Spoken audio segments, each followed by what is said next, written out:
Yo,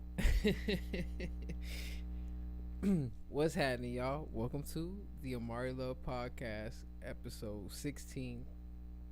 Tell me who you love it to.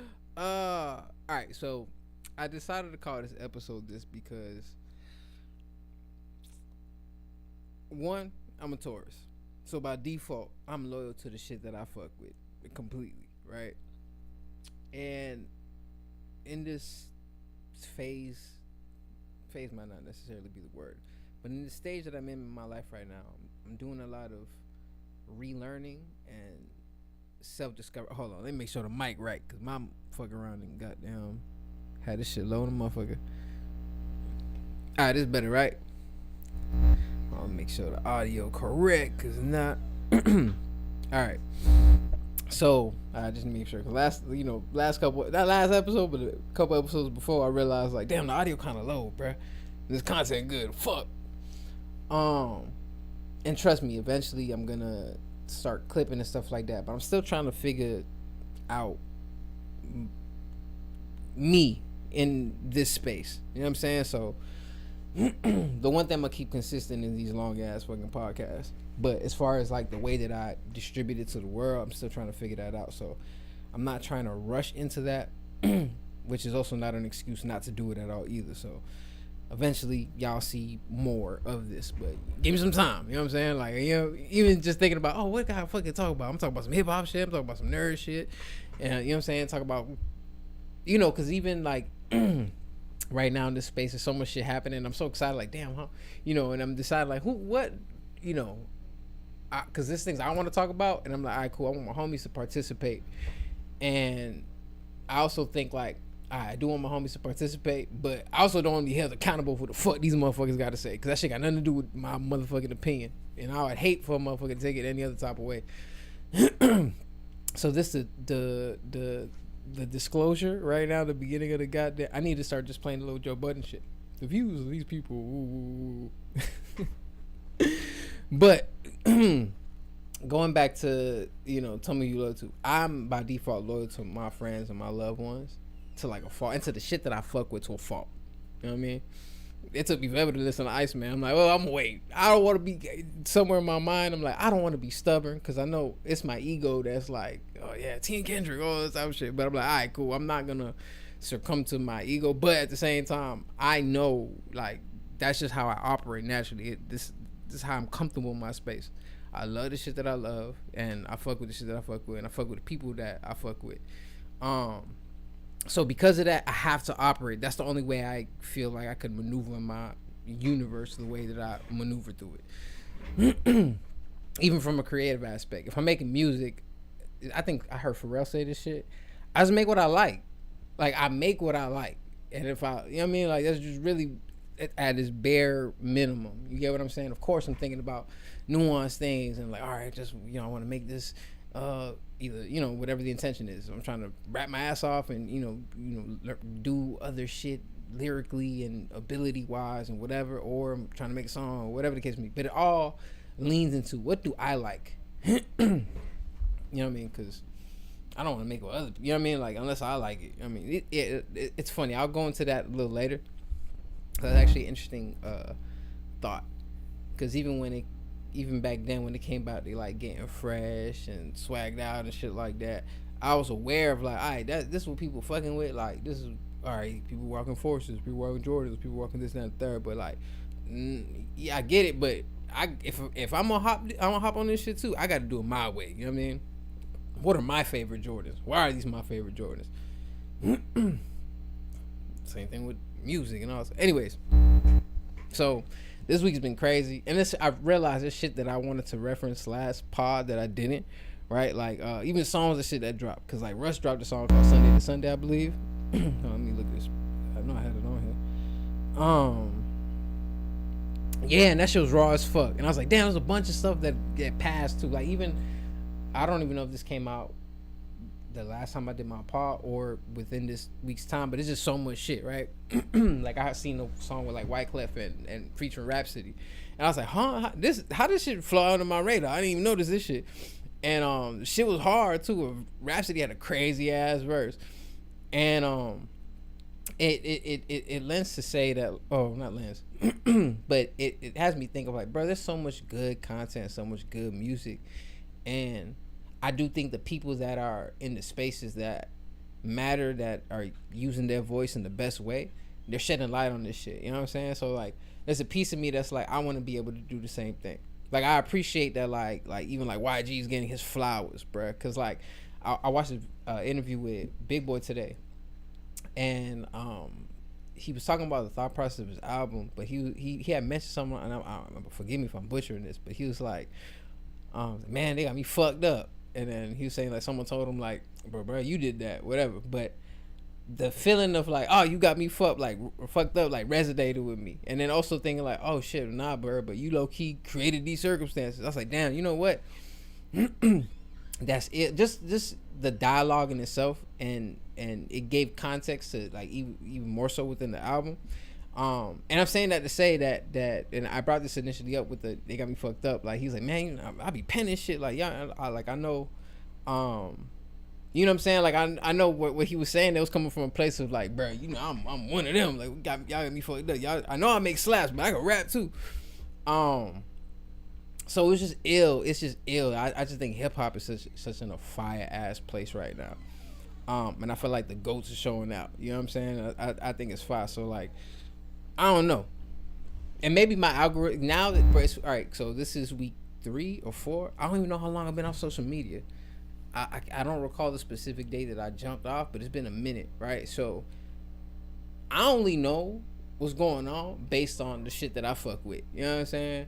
So even the bullshit, which again I appreciate, like it has to be balanced. It's not like you can't address what's going on, but at the same time, it's different when it comes from someone that's an adult and who's logical and you know what I'm saying, like from whatever facet of life you come from. It don't matter. It don't matter if you're a gangster, if you're a street dude, if you're in industry, whatever the case may be.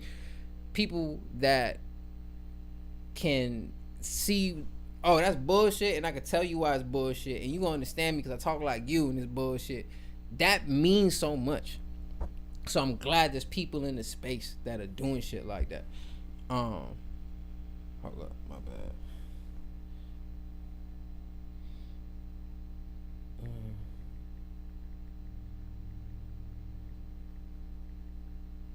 My bad. You know, I'm doing this real time. I'm gonna make sure some see the homies is gonna tap in.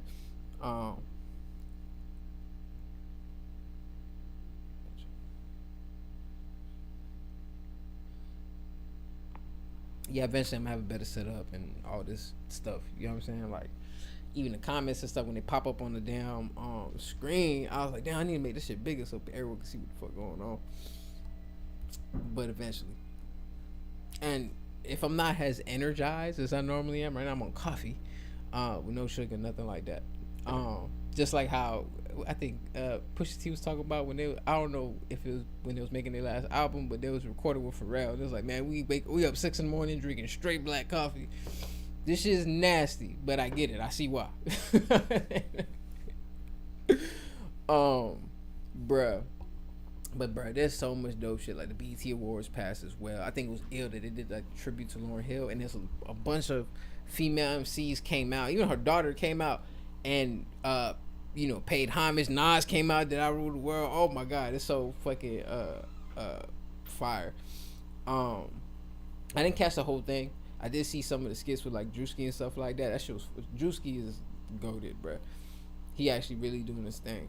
And it's dope that because he's young and he's somebody that is like creating and doing and leaning into him, and being hella funny with it. Because I think comedy's such an important thing. So it was dope that he getting his flowers. I didn't appreciate when SZA and Doechii was on stage and like they played the horns and shit. Like, I think that was kind of trash, bro.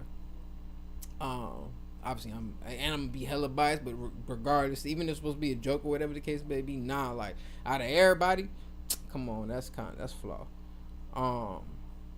But outside of that, that shit was fire, bro. I think T.I. opened it up too, cause I was watching even like on my YouTube. Again, I'm only consuming shit on you. If it ain't on YouTube and not the platforms that play movies and shit like that, I don't know what the fuck going on. Even I'm thinking about too. Like I haven't even watched the Breakfast Club live on Netflix. So I don't got Netflix on my phone. By the time I slide out the crib, it's just whatever's on my phone. So I gotta figure that out. But but yeah, bruh, that shit was gas. Goddamn, it's a lot of shit, bruh. It's a lot of motherfucking shit. But first, right? I'm getting to other stuff that's dope too, cause like Nipsey and Bino dropped another song, called what was it? All Summer, and that shit was hard too.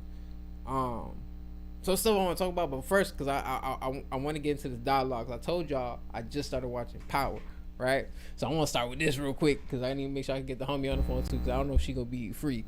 But I finished season 1. Man, yo, I'm tell you, Brad, that shit is I'm hooked.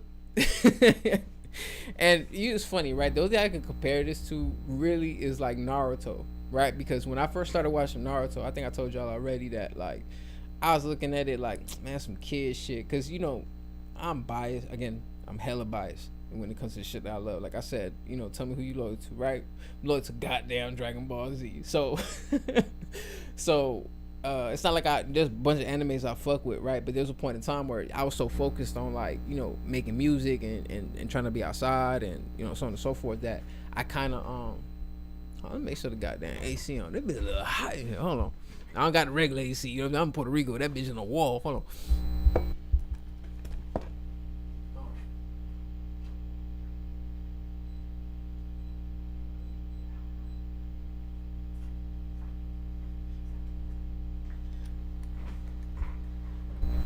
My bad, y'all. I'll give y'all the technical reason for it, because if this AC ain't on, this computer gonna get hot, and then this bitch gonna start slowing down. It's gonna fuck up the whole stream. So I'm just trying to take my safety precautions now. I recognize that there's so much that I'm so behind, bro. Like y'all have no idea how behind I am. Like there's a piece of me that's like, man, did I rush the tape for real? Like I could not from the aspect of the music, but just like everything else around it. I was like, nah, bro, you didn't even get your real life together. You so fixated on this. Anyway, that's not the point. Let's get back to Power, right? So boom. Like I was saying, the only thing I can compare it to is Naruto, right? And because I was so like the homies was really on my head to like pause about like, bro, you gotta watch Naruto. I'm telling you, bro, it's not what you think. Woo. I'm like, all right, whatever. So when I watched the first episode, I was locked in. I was like, all right, cool. This is decent. Next couple episodes came. Now I'm, because it's character driven, I'm like, oh, I give a fuck about what happens. What's going on? Hold on, because like in any great series, they start laying the Easter eggs of what's really happening, and everything doesn't connect until like the end. So to parallel this with Power, right? That's when I watched the first episode. I was like, oh, okay, I see what's going on. This is pretty cool. All right, let me see what happens, right? This is a side note. I want to say this last episode. I don't even know if this was intentional or not. If it was, this is just Chef's Kiss genius. And if not, I still think it's cool in the motherfucker. You know how in episode 1 when the shit start after the whatever they caught bro doing whatever and they kill the dude, right? And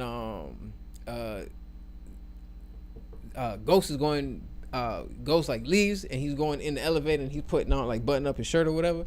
That shit reminded me of the beginning of Metal Gear Solid 1. I know that I'm sure it's not, bruh. But you know how like the game start, you sneak into the base and then you get into the elevator and then the fucking then it's like the cut scene and the elevator's going up and like showing him like fucking like gearing up for the mission and shit like that. I was like, damn, is that a Metal Gear Solid reference in Power? That would be crazy. I don't know if that's it, but that's something that I thought of just viewing it. So anyways, right?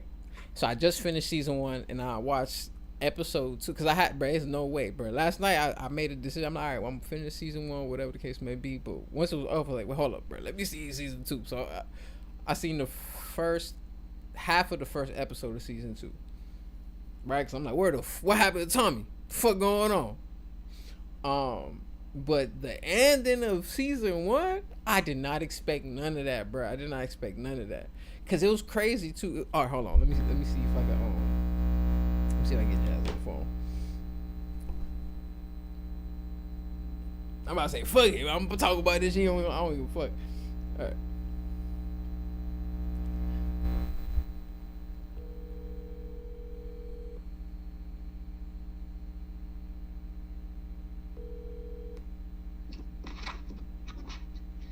Hello. Hey, all right, look, I'm on the pod now, right? And um, and thank you for picking up the phone. You have time, right? You can chop it over with me for a little bit. Yes, sir. Oh, you sound like that. I need some more enthusiasm out of you, This ma'am. is your podcast. You should have your own enthusiasm for your own I am. podcast. Do I This is not not sound my enthused? podcast. Okay. I don't need to be enthusiastic. Yes, ma'am. I'm sorry. Hey, look. Anyways, so you know why? And I told you earlier when we chopped it up. I was like, nah. Hey, I just finished season 1 of Power. I won't say nothing about it until the part. Listen. All right. So let me ask you a question, right? Cause all right, just spoiler free. Obviously, if you watching this, you ain't fucking. You've watched Power at this point. Cause I'm the only stupid person that haven't watched Power yet. All right. So did you think that's not funny? You laughed. That's kind of fucked up. It's low-key nostalgic. Like the way you see like the phones they're using, right? And the way they dress. Mm-hmm. This shit is hard as fuck. I'm not gonna lie. I was just explaining before I called you how like I haven't had a feeling for a series like this since Naruto, and that's such a weird parallel. Even though someone told me they was gonna watch it, but they capping.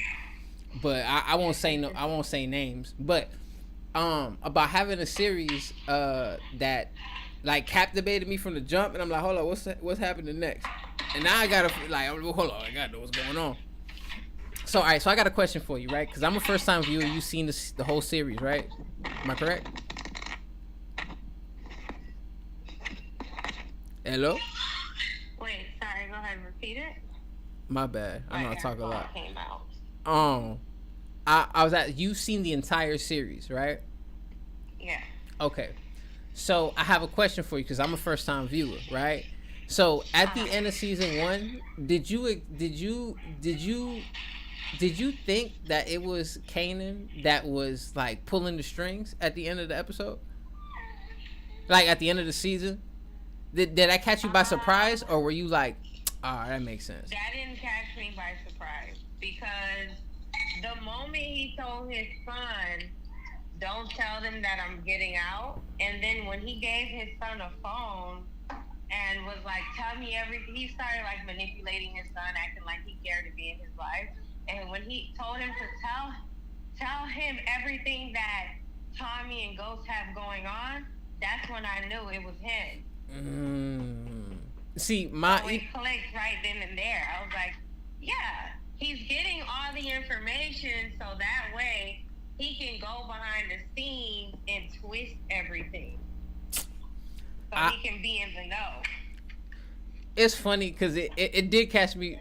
I did what you're saying. Everything you're saying makes sense, and I did peep that. But there was a piece of me that was like, all right, nah, maybe he doing that because he trying to make sure they straight. This is me being the overly optimistic. So, but when I peeped game, I said, nah, bro. And I was just telling you how I can't wait for 50 to get into the plot of the story.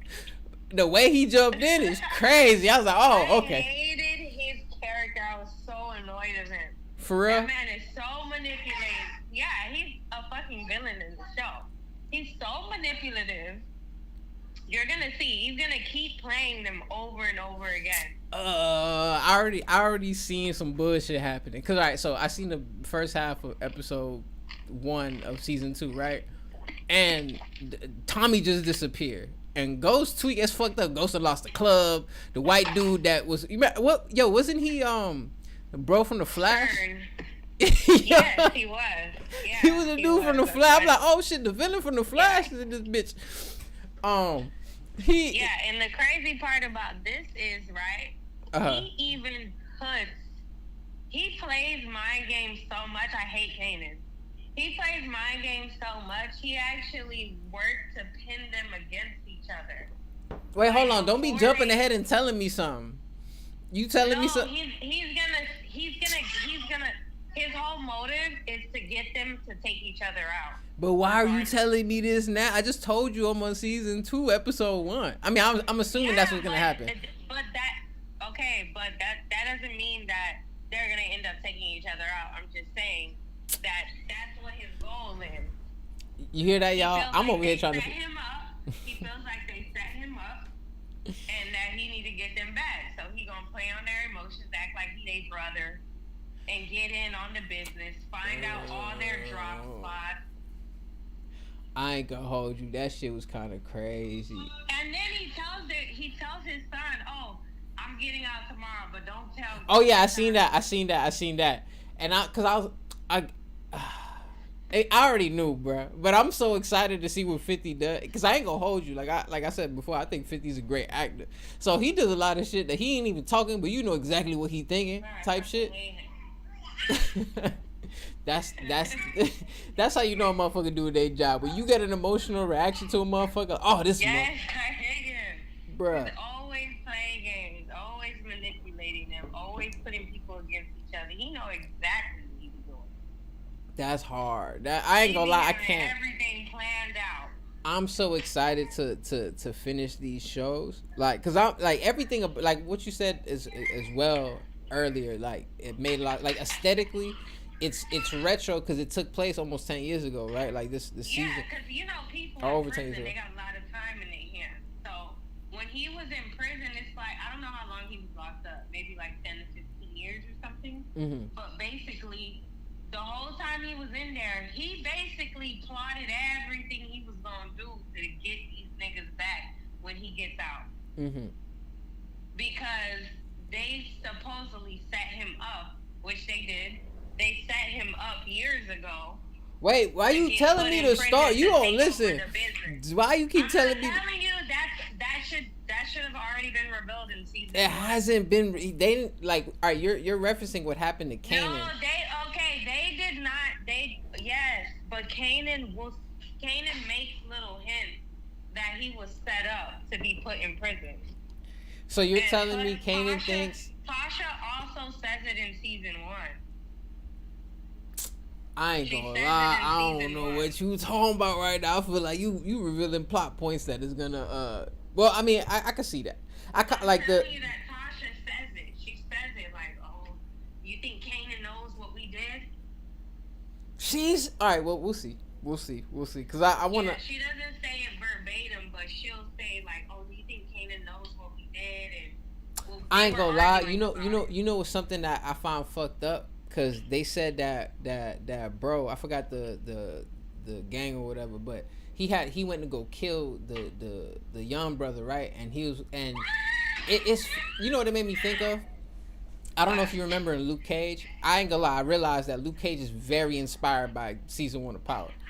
Cause of the club and whatever. I was like, I see the little parallels.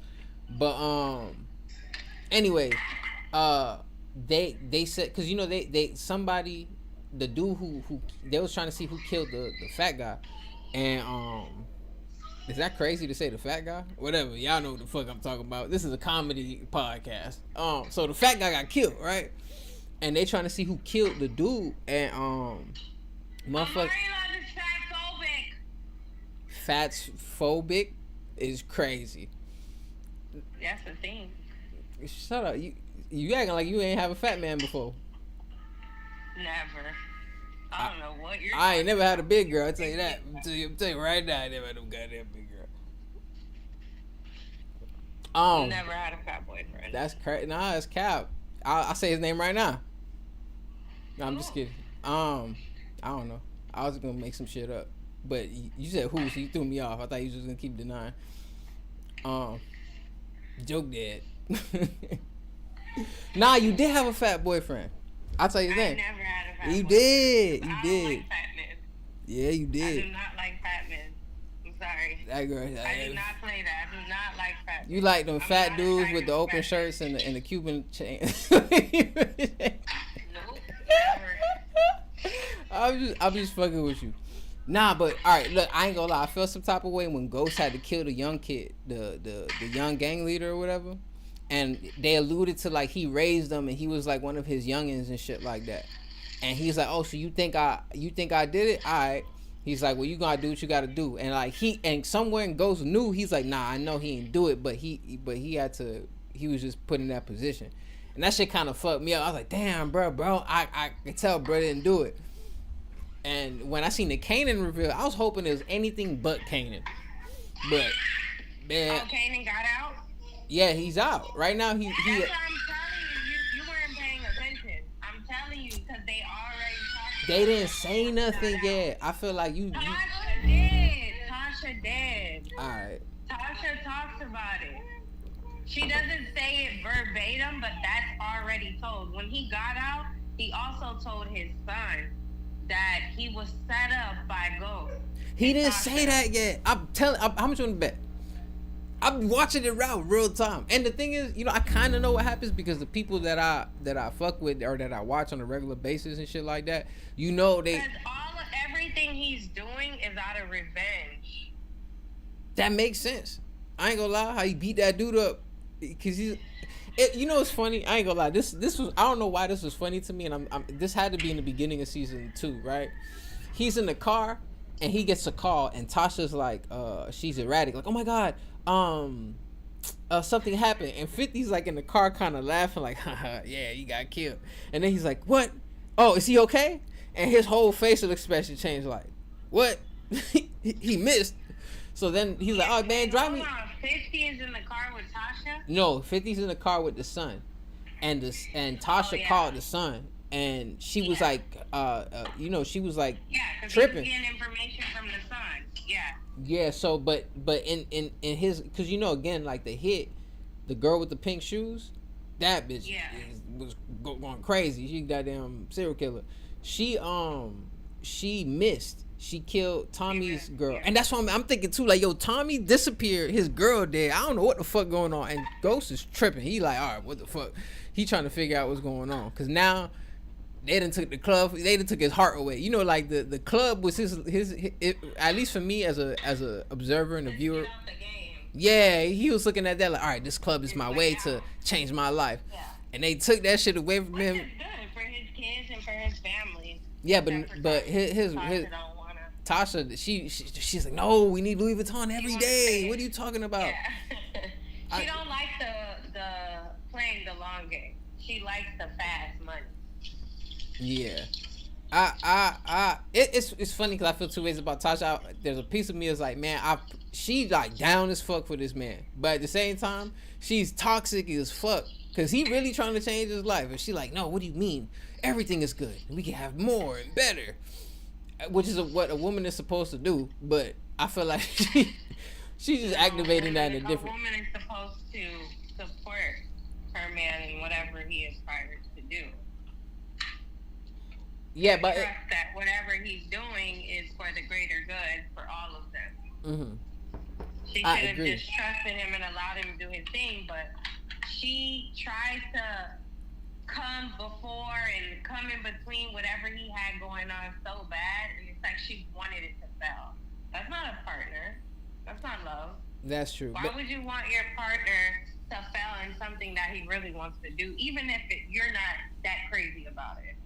That's true. That's that. You know what I mean? That's coming from a real woman. But she not written that way, unfortunately.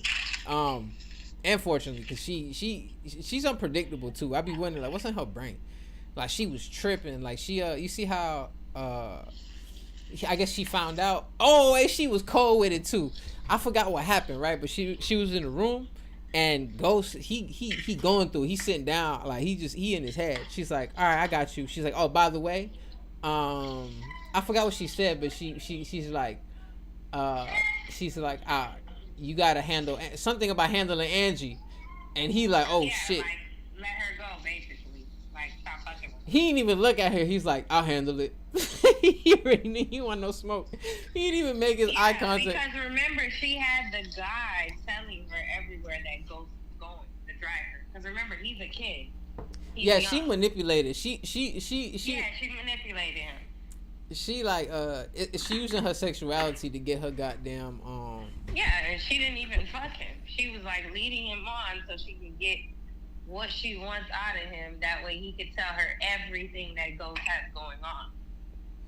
Mm-hmm. But remember that he's easily manipulated because his dad was able to manipulate him and Tasha was able to. So see, you keep giving me more information than I need because they haven't even talked about this. Yeah, but just think they don't talk about it. Just think about it. Every move Ghost was making, the son was telling 50. Let me tell you how you hit that swerve real good. And every move the Ghost was making, Tasha was also knowing what was going on too. Oh yeah, she was trying, or at least trying to find out. Yeah. Yeah, because she kept picking Tommy brain, and Tommy like, Tommy real one. He like, well, he good now. Yeah. I ain't gonna lie, Tommy was tripping when he thought he really thought Ghost wasn't gonna kill bro, and he was in his room doing coke and all type of shit. He was tripping. He's like, I don't think he's gonna do it. Yeah, but even when Tommy knew about Ghost cheating, he still ain't snitched on Ghost, and he was letting Ghost know what is he doing. Remember when he went to the diner when he was meeting up with Angela? He was like, "Yeah." Oh, that shit was funny. I was laughing, bruh. I feel like one of the homies would have done some shit like that. She was gonna fuck everything they had going on. Yeah. They had a strong system where they all trusted each other. Yeah. And he ruined that by bringing Angela in, because to me, ultimately, it's like, if you betray your wife, you will betray your homie too. That's the woman you lay in bed with every night. You share finances with. You have kids with. Facts. You would betray your friend too. So I felt like Tommy felt like that. Like, damn, Tasha been down for you. You gonna fuck over Tasha like that? That's real. I ain't gonna lie. I feel like I saw one of the homies would have pulled up on me on some funny shit like, "Oh hey, what are you doing? How's everything going?" Sit between like, yeah, man. How's your wife?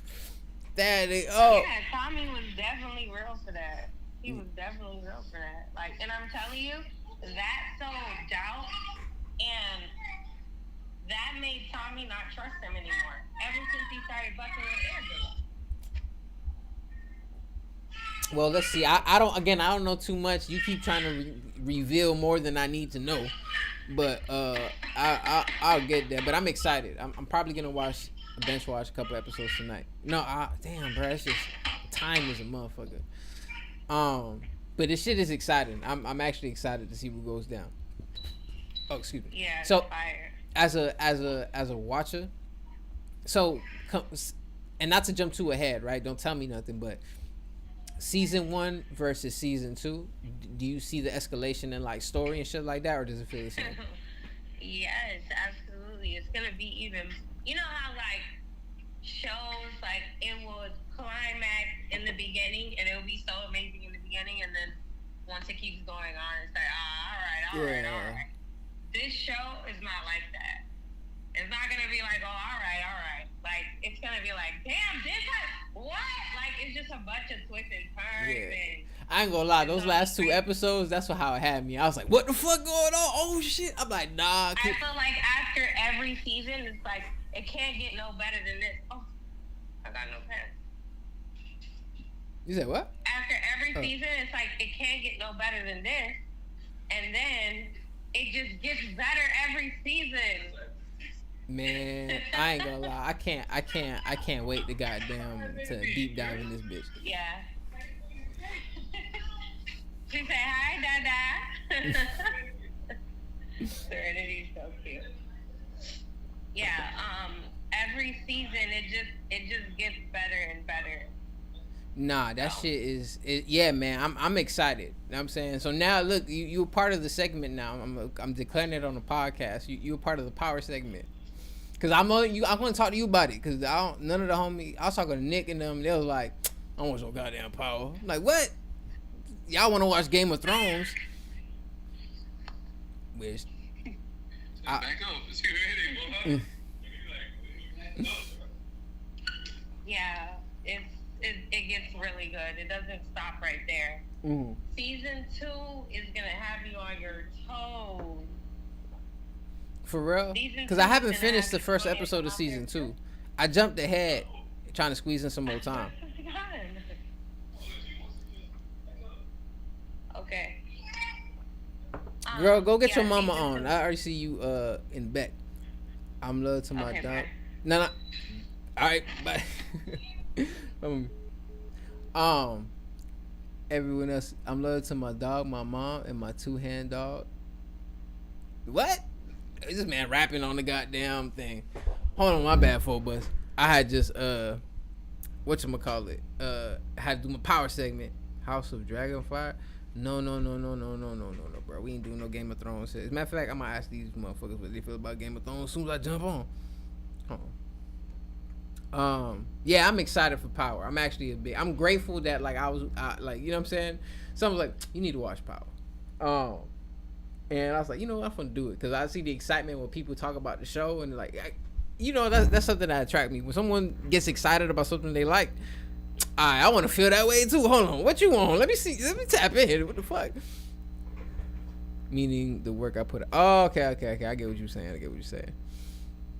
My answer is simple. I'm loyal to God, my loved ones, and me. And why am I putting myself third? I don't know, but that's just internally. Let me tapping with these fools real quick. The Amaury Love Podcast, episode 16. Hey, this is so dope, bruh. Especially like now that I've taken a step back and trying to be on some like regular. Yo, what up, man? Hello. Don't be working on patience on the group chat, bruh. What you mean? No, I'm just fucking with Working on what? Don't be working on patience on a pod. I don't know if I get in trouble for that. FCC go, excuse me, that's nah, hold on, Ken. Huh? Yeah, bro. Ain't working on no patience out there, but you violated. My bad, bro. I'm just bullshitting. What you want, bro? Shit, you know I'm at work. I'm just trying to take it easy though. For my last day, my Friday. And that boy got 17 days off. Clock in next month. Hey, man. No one hate the player, hate the game, bro. I don't know, man. My game is on difficult every day, boy. It's like playing Final Fantasy on hard. Or really Death Stranding. Yeah, but yeah, I could do a career change, nigga. No, I ain't gonna hold you, bro. Like I've been thinking about a trade. Like, have we been talking and stuff like that? Oh, feedback, my bad. Shit, thank you, bro. I appreciate you, folks, but I don't be realizing when the feed I don't hear it. Like we talked about it, but obviously, like I do want to thug it out in the post office, unless some shit that's out of my circumstances. I mean, I can't expect nothing to just come to me, but hopefully an opportunity comes that I could step forward to. The thing is, the post office is good. Like, it's not a bad. You just, you do gotta, you get like a nice pension and all that shit. The post office ain't bad. That's just your predicament currently is tough because it's like, you work so often, you work so much, you don't get much benefits when it comes to that. But if you can thug it out, man, I mean, then shit, why not? It wouldn't necessarily be but a trade is very good because bro, you can be employed anywhere. You can be employed, goddamn, so I mean, it definitely won't hurt. So We'll see. We gonna figure out for yourself, ask yourself, Yeah, we're gonna see how. Trade is motherfucking spectacular, especially now since there's talking about AI. Yo, what's up? Take over a lot of, What's up? What's up, Web? My bad. Yeah. No, you good. So, no, just saying, especially now since they talk about AI is gonna take out a lot of like entry level jobs.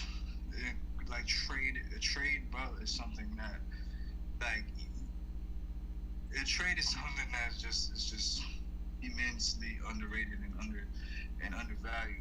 Yeah. Right now. So anyway, though, man, fuck all that. What you been on, bro? Yeah, man. Work. Every day. Just, bro, just handling mail. Pause. Handling letters. Handling mail is crazy. I'm handling the mail. Packing the mail is gone. Nah, bro. That and just I've been bro. There's so much cool shit that's kind of like been dropped in, just even on like the pods and shit like that. So I kind of random as fuck. I keep like I've seen Charlemagne the guy was on Grits and Eggs podcast, right? And this is like the fourth time I've heard him mention this book, and I'm like, damn, I need to hear this book now. It's called Techno Feudalism, and I don't know the rest of the fucking. I know once I Google it, it's gonna pop up and I get that shit in my Audible.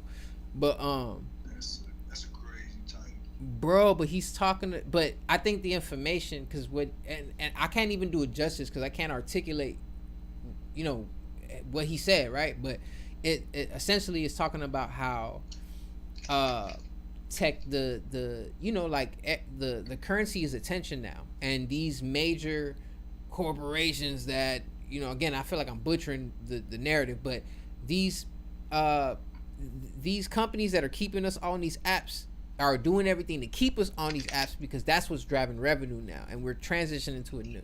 It's crazy, bro. But I want to tap into that book because it had me thinking like, damn, because you know, like kind of how we was talking about too with like what's like the next thing, because like, you know, now, you know, in like 2023 there was like a crypto boom, and then it's like, all right, and then it turned into fucking uh whatever, what's the shit called, the meme coins, and then you know, it's always like a thing, right? And then AI, like a lot of now all the money's going into AI because AI is the big thing, right? So kind of trying to forecast what's the next thing that's been said. It's why OnlyFans exists. It's why people doing a bunch of other things on social media now. Yeah, it's true. Everyone's doing shit on social media, but I think, but I don't think it's just social. I don't know. I'm split.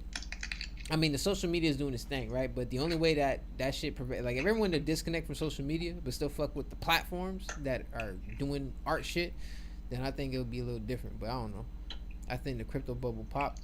AI is destroying the environment. Like, yeah, that's kind of true. What's that shit in Arizona? Huh? They're using a lot of it takes a lot of energy and a lot of fucking water to like keep the data centers running and shit like that for AI. Mm-hmm. So I feel like that's probably what we're talking about. It's tough. Honestly, I mean, it's tough. It's really tough out here. I think society is transitioning right now. Because if you look at everything, eyeballs are the thing, and if you look at like corporate businesses, bro, they're changing their business model from like consumer ownership to like subscription based. So like, gang, like now, when you buy a 2026 car, you have to pay a subscription to work your heated seats. Like, it's $18 a month to work the heated seats. It's another $8 a month to use the aux, like the not the aux cable, but the actual, like, to connect your phone via Bluetooth and play music through that. Like, everything is going subscription based now too. Like, as far as like a business model of things, bro. That's ridiculous, sick, bro. And you pay $40K for bro, no cap. A nigga paid $40K for a BMW, and he's like, why the fuck I gotta pay $18 a month for the heated seats? What the fuck, bro? I be hot, bro. Y'all just spent $40K on the car. $18 a month.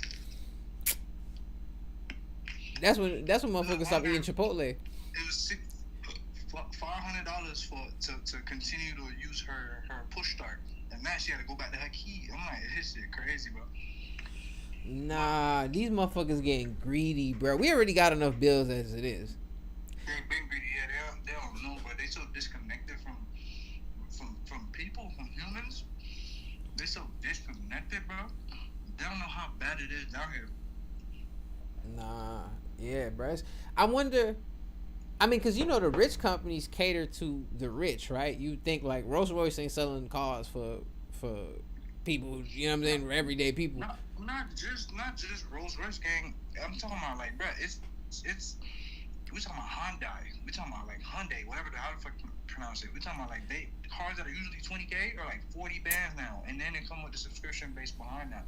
So like what they're trying to pass this law, like to where you can't work on your car. So it's so much shit that they're doing underneath a lot of shit that I think it goes into what you were saying as far as what is next.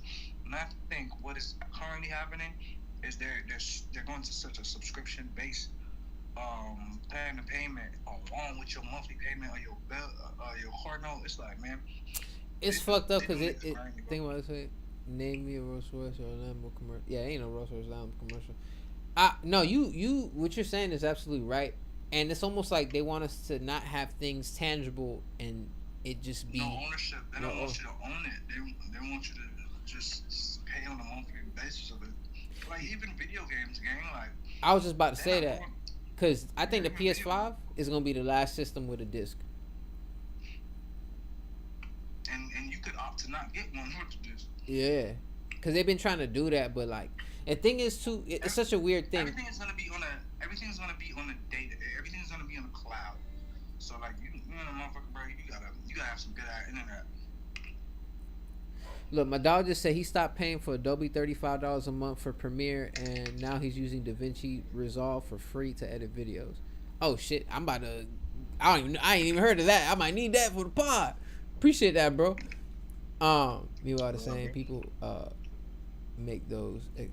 Yeah, you know, I that's crazy, bro. But I think that's gonna make people see. I don't on a car level. I don't know how that works because I don't see even if they pass a law, motherfuckers not working on their car. It's only gonna be a thing when like, you know, you get an accident and then they say, "Oh, this piece is not factory made. Where did you get this from? Oh, your insurance is not gonna cover it." No. That's not what they're doing. Since most of the cars are electronic, your car's not gonna be able to start if it has if you place, and it's not gonna accept it because you have to send it to the dealership, and they have to register it in their system. So obviously you're gonna have to pay for that. You have to pay for it to be registered in their system. A new part. You know what I'm saying? Nah, that's. Hey, so Phobos, bro, I'm on a group text. I can't get your car right now, bro. Nah, that's crazy. Hold on. Hey, Phobos, bro, I'm on a WhatsApp, bro. I can't pick up the call now. Tell you, I'm still figuring this shit out. But nah, bro, that's crazy, bro. But that shit's not gonna.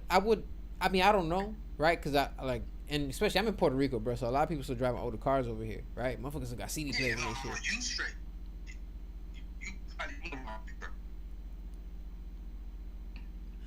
Nah, bro, hold that thought, bro. I'll jump you in after the fact. But nah, that's crazy. Like older cars, yeah. No, older cars. But I don't know if you remember, a while back they were trying to get all the old cars off the road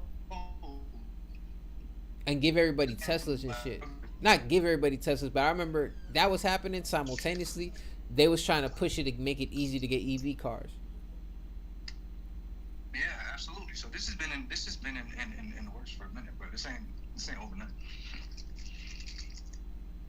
But what happens? It's not just cars. So I think what's next? Nah, go ahead, my bad. No. Finish your thought, bro. My bad. I didn't mean to cut you off. No, I was saying it's not just cars. But what I think is happening is that America is in $1 trillion worth of debt, and I think that they're trying to have, because a lot of people are getting their house foreclosed. A lot of cars are being repoed. I think what they're just trying to have people on an exorbitant amount of debt so that they can just continually pay because what's going to happen is that you're going to fuck up that car payment. You're going to run that credit into the next car, and that's what most people do. They just get a new car, run that old car into the next car, and I think they just want people to constantly be paying, and that's like another form of subscription. I think that's a part of their plan somehow. Like, I don't know. I'm grasping that. But I feel like that'll kill. Mm-hmm. Because all right, so if they do the thing where you can't work on your car, you got to get it past the dealership. Would that be a thing where would that kill used cars dealerships? Because I would assume it would be more. Absolutely, it'll kill. So you have to go to the dealership, and you know the dealership markup is crazy. So that's gonna kill like mom and pop people that's working on cars. Look it up. It's something that they were trying to pass. I don't think they actually got it to pass. It's called the right to repair. Shit, let's see. I forgot we on a goddamn pod on. Like I ain't got no goddamn internet. Hold on, bro. Let me see this shit. It's something that they were trying to pass. It's called the right to repair. So instead, like, gang, I could change my brake pads for $70, nigga. Just brake pads and fucking wrench and whatever the fuck else I need, right? Yeah. But to the dealership gang, they're gonna charge you $400 a brake pad, my nigga. Like, so they're gonna charge you about $800 to change that, as opposed to $70 if you do it yourself. Look, so you gotta understand that. That's just what it is. That's crazy. Look what it says right here. Hold on. They want to keep us down. Hell yeah. He said Lexus, Toyota, the same company stock. Yup. Yeah. They got a not monopoly, but you know, a lot of these companies are umbrellas. I remember one of my exes. I remember Money's dad. The motherfucker was goddamn. He used to be on my chest about my car when I was driving the Avenger 95. He would take me to the store like, hey, look, you got to get this book right here. And he was telling me how there's certain cars that the models are the same, but they're different brands, and I didn't understand that. But the way that the car's set up but I don't know shit about whips. Yeah, no, I mean, not to even make this shit about cars, but I think this is the next step, and like they trying to keep niggas poly. You feel me? Like, or whatever they trying to do is in the works, bro. I ain't gonna lie to you. Like, I feel it in it. Yeah. All right, so Chet, look, this is what it says on Google shit. It says the right to repair refers to legislative efforts requiring manufacturers to provide consumers and independent shops with necessary tools, diagnostic software, and affordable parts to fix their own electronic vehicles appliances. There's no single federal law, but rather an ongoing push for state mandates and federal proposals like the Repair Act. They push for this legislation is heavily focused on consumer choice and cost reduction by allowing consumers to service products themselves or independently third-party shops. Hold on, what the fuck? Bro, what it basically means is, like, if you purchase your car and you own it, the right to repair gives you the right to fix your car at the house. But if they take that law away, you have to go to a licensed or certified dealer to get whatever repair is done. Even if it's a fucking light bulb, you can go to prison if they take that right away. That's Not crazy. prison, but jail. You can go to jail for trying to fix your fucking car, change your oil in the parking lot. You know what I mean? Why I ain't go to work last week? Well, I had to get an oil change. I didn't have the money for the oil change, so I did it myself, and I got pulled over. My car's towed on me. Yes, crazy, bro. Wait, Madal said there's a guy on YouTube named Rich Bills where he challenged that it's illegal to fix your own Tesla where he at, but there's no Tesla dealership anywhere near him. Mercedes, BMW, same company. Guess SMR. That's crazy. Yeah, bruh. That's insane, bruh. They holding us, and it's just a And this the shit. This the shit that they do, homie. This the shit that they do. They let like dumbass niggas like that nigga David kill little girls, and we get caught up in all the bullshit in the media, and then guess what, bro? They pass laws on our nose, and we don't even know what be fucking happening. We just out here like just I'm disconnected, bro. That's why there's certain parts that I'm grateful for that they like address things that are going on, so that keeps me in the loop. But in just in general, right? Like I don't really know what's going on in the political space, and the thing is, it's so broad because like the things that could affect your community in real time are the things that are happening directly within your community, and there's people in branches of government that are over certain things that are happening. But I feel like that. It's interesting, right? We got social media. We know what every rapper is they in, who got this amount of money, right? But we don't like who's our alderman, who's the alderman in Miami, who's this, who's that. Like we don't really know the government officials and the places that we at, right? And because I don't, what I'm saying, like when we go to school, bro, we went to Richmond Heights Middle, bro, like. The fuck, I'm not paying attention to what the fucking registration go on, bro. I'm trying to make it to lunch because they talking about they gonna fight right after class, and I'm trying to just get away from that motherfucker, boy. Like, nah, it's tough, bro. It's tough. Bro. It ain't easy. That's a while ago. This is why I be in the stars. You see where the dirt goes. Nah, yeah, bro. But it's not even just, like I said, it's not just about cars. I think it's just the subscription basis that they're trying to go to, and they're trying to like make you pay at any given point every day. Because if you think about it, bro, right now, not just cars, and you think about it, what they're doing now, most people in the generation behind us, like Generation Z, they can't buy anything. They can't buy anything. So what they're doing is like they're making loans instead of a 30-year loan to get a house down. They starting to talk about 50-year loans instead of 5-year car loans. They talking about 8-year loans. And it's crazy because they'll decrease the monthly. You're paying cheaper because they know you're gonna be paying for it anyway. So the illusion is, yeah. But you paying more because the interest. So you pay if you like for example, when I purchased my townhouse. Right, if I paid it off over the 30-year thing, it would cost me. I paid $180 for mine. It would cost me about like $200 and something with the interest after the fact. So obviously you're paying more than that asset is worth. But now, granted, let's say they push it to another 20 years, so 50-year loan. Dang, on a 500K house, you probably paying close to an M. You probably paying close to an M with the actual like Yeah, after interest and the interest actual and after 50 years you're paying an M. So it's like this shit is a dirty game, man. Not to make it all political and monetary the conversation, but it's a nah, dirty game. man, I'm not good at that. You know what I'm saying? Not yet, anyway. But nah, I I feel feel like what you're saying though. That's real. That's crazy, bro. That's crazy. But I think I think these conversations are important. Um, and because again, like even a lot of shit be past my comprehension, bro. So I don't really be like I only know what I know. Um, so even that, like, because y'all remember the last conversation we had, like off obviously off air, or whatever. You had referenced that, and it was like, damn, that's kind of crazy. I had no idea that that's going on. But I think it's important because the biggest purchases people are gonna make in their life is gonna be the car and the house, right? So that's and I think like that's why they're just trying to like kill niggas, hit niggas over the head with that shit. Cause those are the two biggest purchases you're gonna make. Is gonna be your car, cause they already fucked over college, right? Cause college expensive as shit. Plus the degree don't even mean as much no more. So you get a bachelor's degree, that shit really don't mean as much, nigga. man, Like a lot. I see a lot. I got a homegirl caught up in that. She got her bachelor's. She did this shit the right way. Right at 18 years old, she jumped into college, got her bachelor's. 21 years old, yeah, but you know, had to go start that's working why. at a hotel. Like, you know what I mean? Like, it's crazy, Yeah, bro. that's why I tell like if I have a kid and he about to push, I'll be like, look, homie, go get a trade, bro. You 18, go get a trade. Spend these next 2 years of your life learning a skill that you can actually either you nobody can take that skill away from you.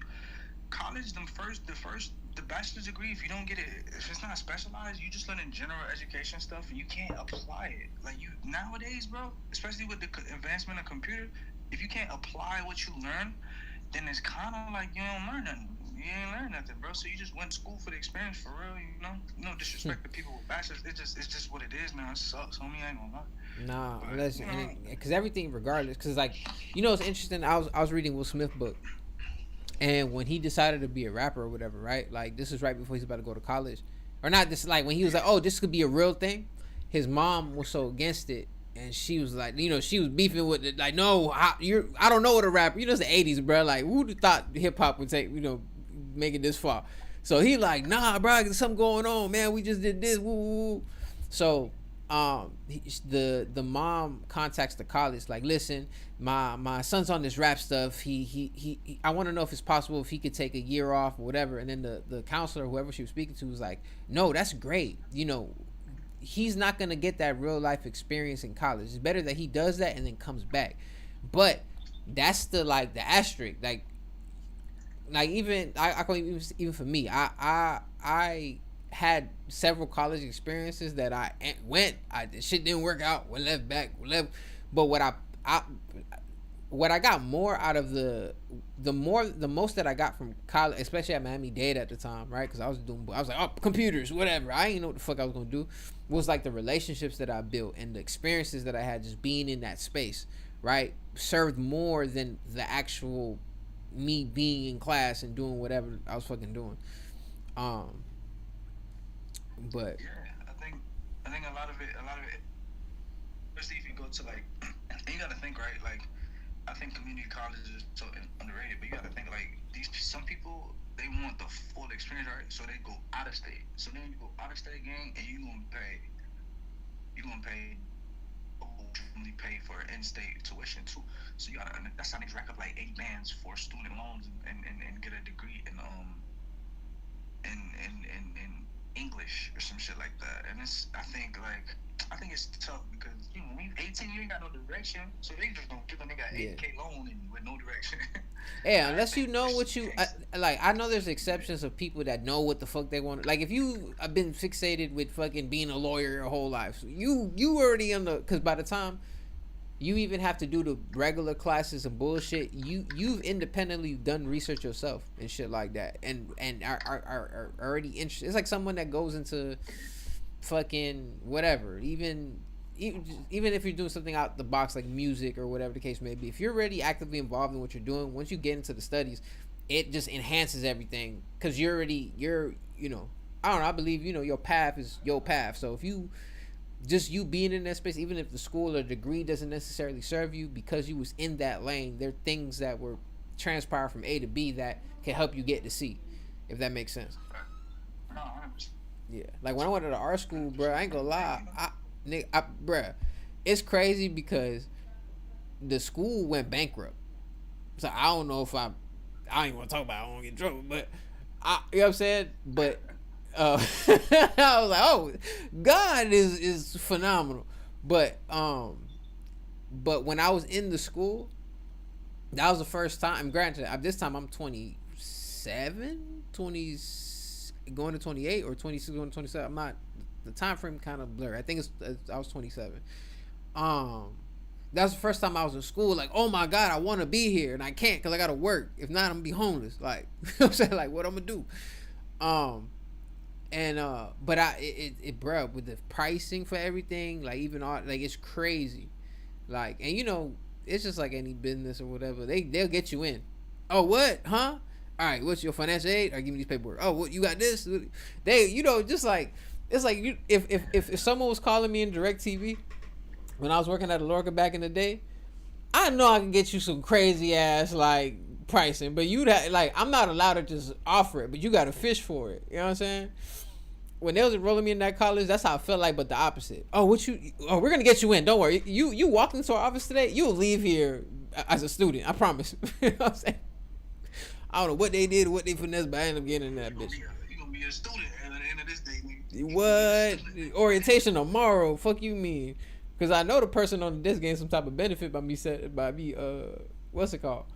And my stupid ass, I think my original intent, because I, like, you obviously, bro, we, you know, making music and shit at the time. And I'm like, all right, well, I dropped the tape, the shit, you know what I'm saying? I don't know what's going on, but you know what? Fuck it. Let me learn behind the scenes. Actually, nah, I didn't even drop. I went to art school before I dropped Free Jewels. Wait, yeah, because we wasn't together no more at that time. And I was already, oh shit, that's crazy, bro. Life be funny. Me jumping out the workforce, I was smarter than the people that graduated. Okay. Yeah, man. Well, there's some people that did some fire shit in college. I'm not gonna hold you. Like, there's somebody that went to our school, bro, and I that went to South Ridge, and it's a lot of people low key that did some fire shit that went to South Ridge. Cause someone I used to see all the time.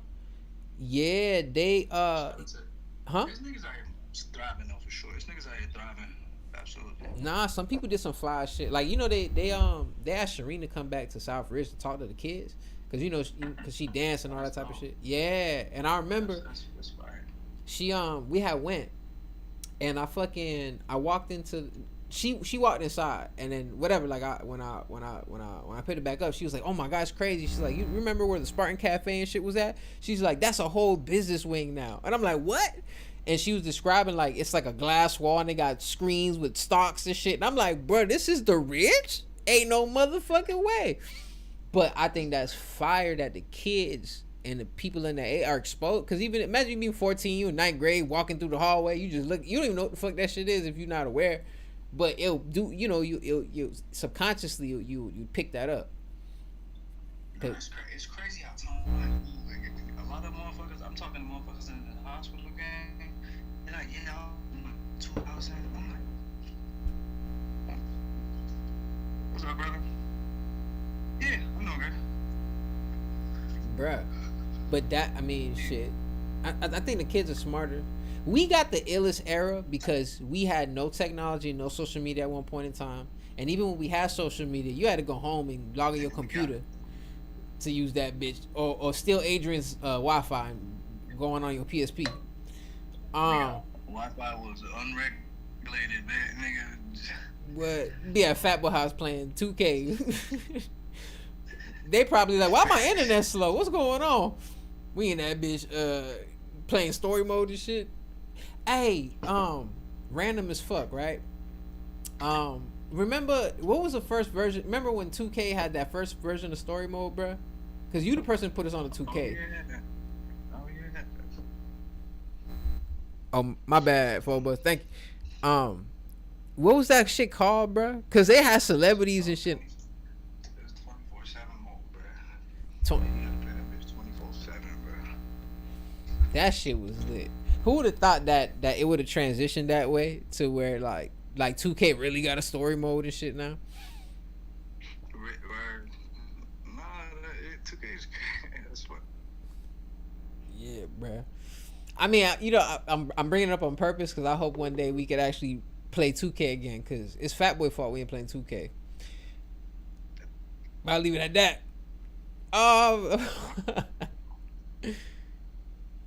And I appreciate it for Buzz for real. Now I'm talking shit. Um, yo, you hear me? Yeah, okay. My little signal down here trash, but man, hey, you seen that? It was funny, but I was watching that video of Gucci when they had grabbed him. Bruh. I seen them boys that grabbed him, bro. That shit crazy. That shit fucked up, bruh. Man, it's fucked up, bruh. Cause I'm sure that situation could have been handled. Cause people look at this shit different. I seen somebody screaming like, he did it cause he thought he was gonna keep it street Gucci, and it's like, bruh, like, and but oh man, did you see the video I sent you from Wayno when he was talking about it? Yeah, bruh. Cause I seen that, I was like, oh no, bruh, it's crazy, bruh. Cause I was aware, but I didn't know none of that happened. So I seen the video. I said, oh shit, hold up. There's a like I actually showed the video. I think it's fucked up, to be honest, bruh. Like that shit. I don't think Gucci Mane should have been in that position. And again, I don't know shit on the back end. I don't know what homie's reason was, but he literally put everybody that was a part of that situation, their lives was ruined forever. And his old boy was there, bro. Like, why you got your dad in this situation? And I don't understand why the dad wasn't like, son, you on some fuck shit right now. Absolutely not. What the fuck you think is going on, bruh? Shit, boy. I think niggas say all the time, like, if you know better, you do better. You know better, or if you know better, you do better. Whatever. It's like at some point, I don't know, man. Like I be going like niggas. That ignorance, they love that shit. You feel me? So a nigga should be like, man, fuck it. Or he might have felt like this the only way I could get out of this. But is the nigga named Pooh Shiesty. That's crazy, bruh. Man, that's why I call myself Amaury Love. I just want to pro love out here, bro. Like fuck, words are magic, bro. So, man, it's tough though. Like. It's tough. I wouldn't even. I ain't no street niggas. I can't sit here and be like, okay, well, you feel me? Like.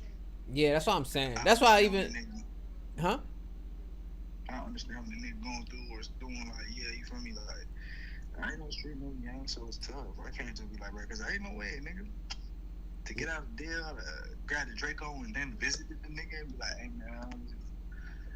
Nah, bro. You should have got some. Gucci told on his ass.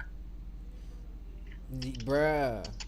But I mean, they low-key told on themselves. They recorded it. Why would you record? Yeah, I keep. And then bruh had a ankle monitor, and they went to Office Depot, and then the lawyer was like, oh yeah, they went to the Office Depot to print out lyrics. Bruh, it's 2026. What are you talking about?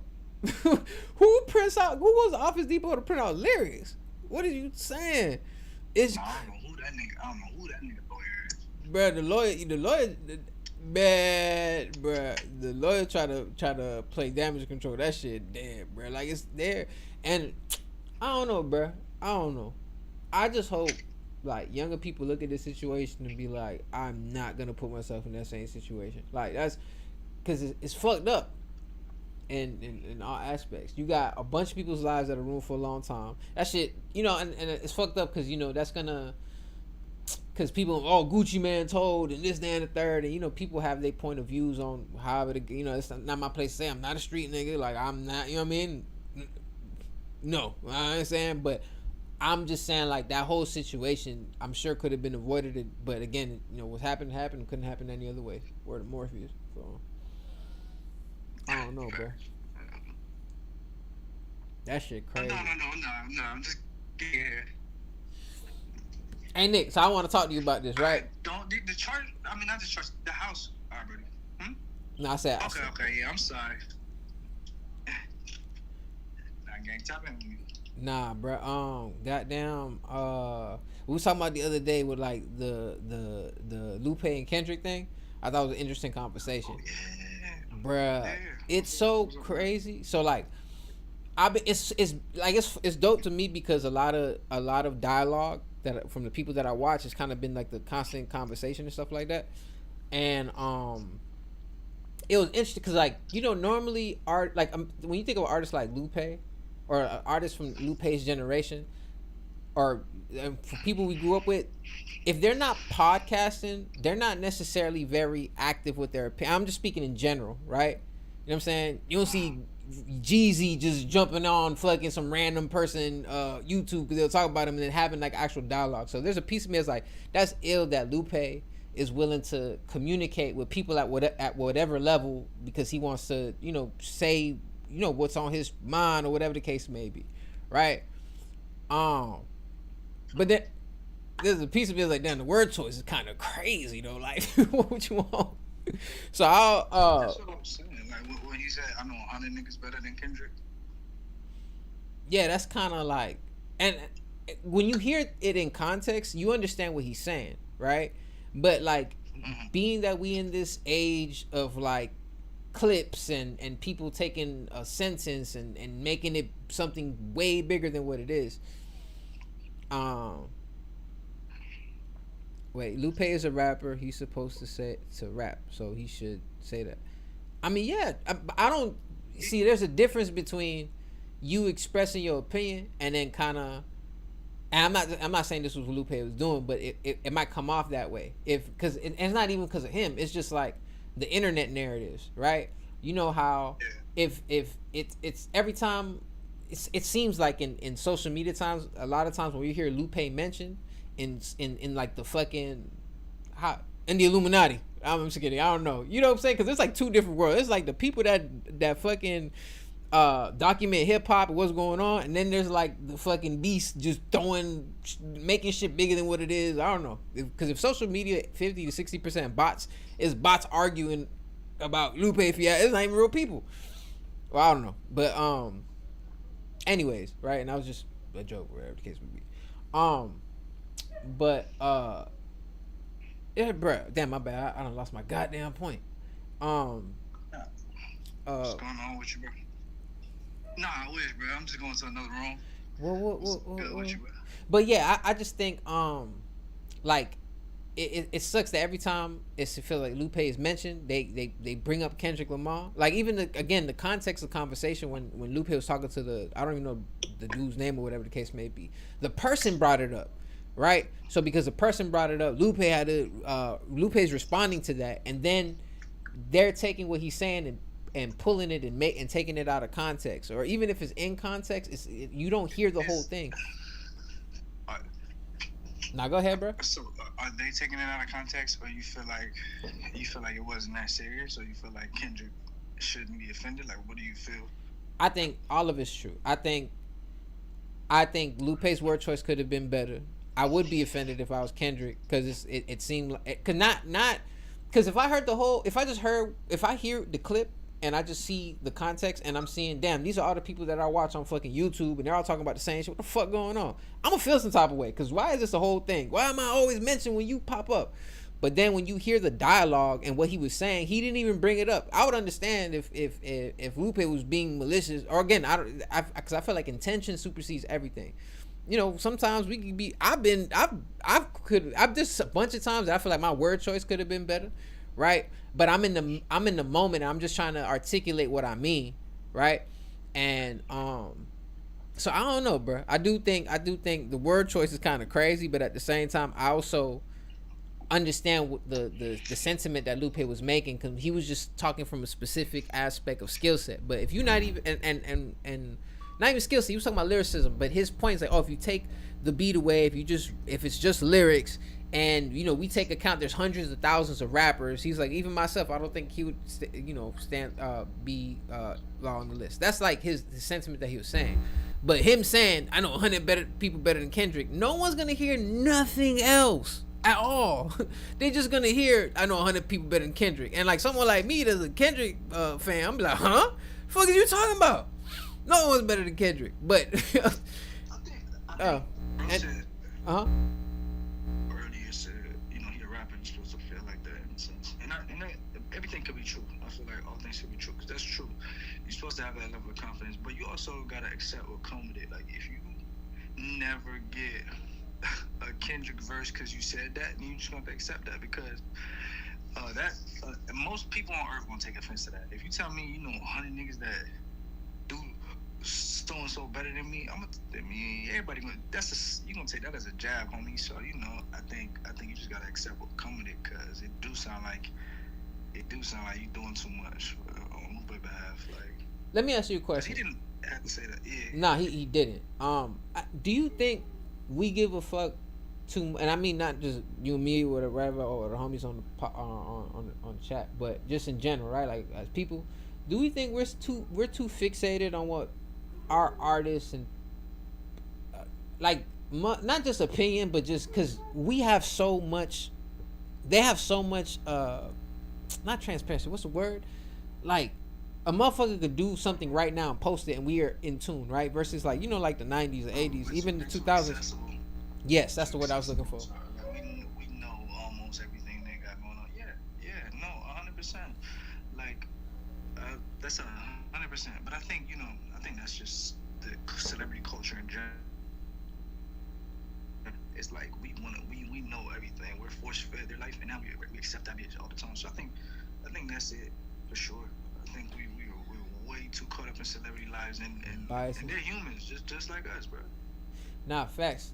At the end of the day, that's what it is. They humans just like motherfucking us, They're bro. humans just like us. Just you know what I mean? Because they humans just like us. They just got more power, more money, and with power and money, they gonna do some fuck. They gonna do some fuck shit. Like You know what you made me shit. think of? This is completely random. This is completely not what we talking about, but in context of what we talking about, right? I remember I was in a music video shoot for the fucking I was an extra on the Family Ties, not Family Ties, the Kendrick song, but the Family Ties with Dre from Cool and Dre and Fat Joe, whatever. We on set, right? And we had lived like on the fucking daytime and shit like that. And one of the models, she was bad as fuck, right? Because I remember it's funny too, because one of the artists, I won't say who, because I don't even want to say it like, oh yeah, this happened, but it was funny because like he was sitting down. And girl was like, man, he was like, man, she bad as fun, huh? Like, I don't know, I'm a little nervous. He said he nervous, but I'm looking at him, bro, what the hell are you talking about? And I'm sure he said that was some playing shit, right? Because he clearly didn't give a fuck after the fact. But I thought it was funny because that was such a human moment. I was like, bro, all you know what I mean? That all these people just human. It's just like, you know what I mean? It's kind of like when you don't know your supervisor, and from a distance, he like, oh shit, that's a supervisor. I ain't even trying to talk to him. Then you right, bro. You what? You took a shroom and came to work. What you doing? Oh, you a regular motherfucker like me, bro. Oh shit. Yeah, I'm not saying I do that. I'm my bad. You're a regular nigga. No, 100%. You done hit the J. Like it be like that, bro. You be surprised, man. Human experience, man. We all going through it for sure. It's tough though. It's tough though, shit.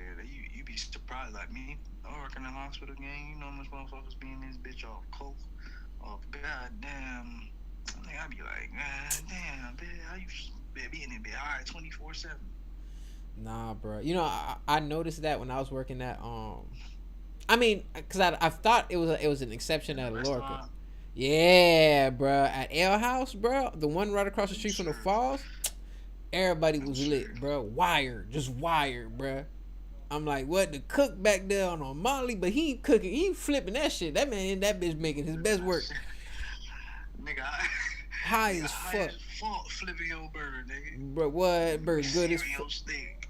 I ain't never heard someone complain on the food back there, but I ain't, like until I started work. It's funny because I started working there because when we were still at the air base, I you worked at that house. yeah, I did it for like 6 months because the air base had shut down, not shut down, but it went to like this like zero static because like it was empty for the most part. They was just maintaining it, so they dropped down our work days to 2 days a week, and I'm like, bro, I'm not gonna be able to pay for the warehouse and my car and all this type of shit. I'm dating this girl at the time. I'm like, oh, hold up, this is not gonna function. I need to get another job. So Tune, he got damn fucking. He was working at L House. I think he plugged me in, right? But my stupid ass, cause I remember applying, and I'm showing him my resume, and it's like, you're applying for a busboy. I'm like, yeah, I just need something to make some money. and I didn't even realize how minimum money I was going to get. I was desperate, right? And the lady's like, "Are you sure? Like you're kind of overqualified for this?" And I'm like, "Do y'all have anything else?" And then it's like, "No." Well, fuck it. Hey, just give me something. They ended up putting me in a bar back eventually. That was decent bread. Um, Oh yeah, bar you get some bread and some bitches. what? That shit was cool, bro. It was low-key the spot, I cause, remember. huh?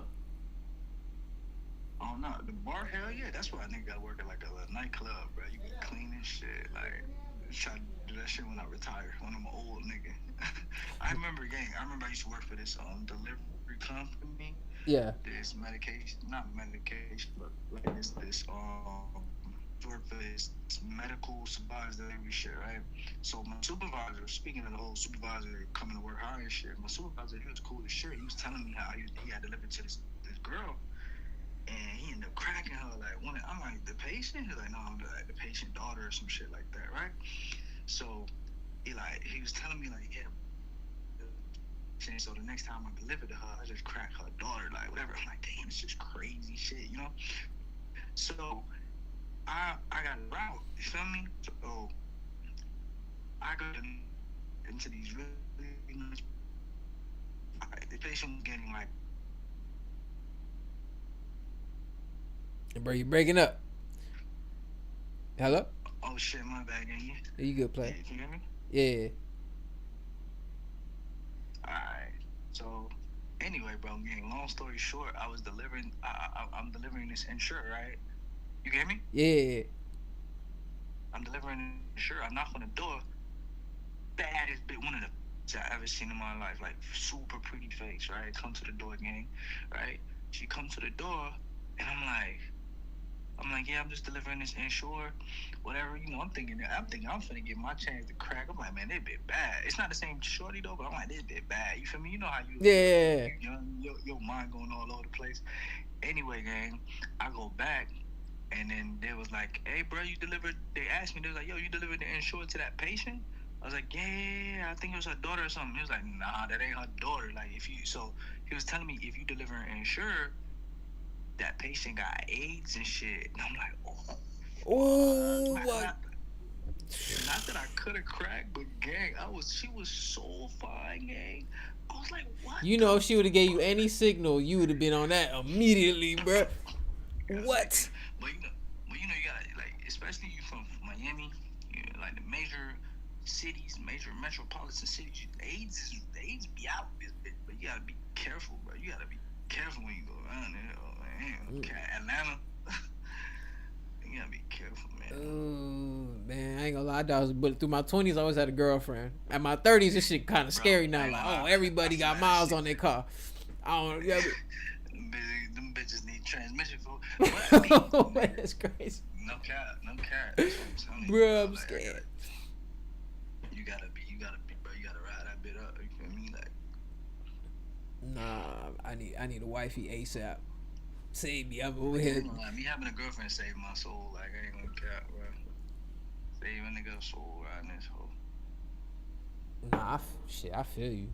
That's how I was in my 20s, bro. I just always had, you know what I mean? Just had the hood girl, then I had the bougie girl, then the drug girl, then the rich.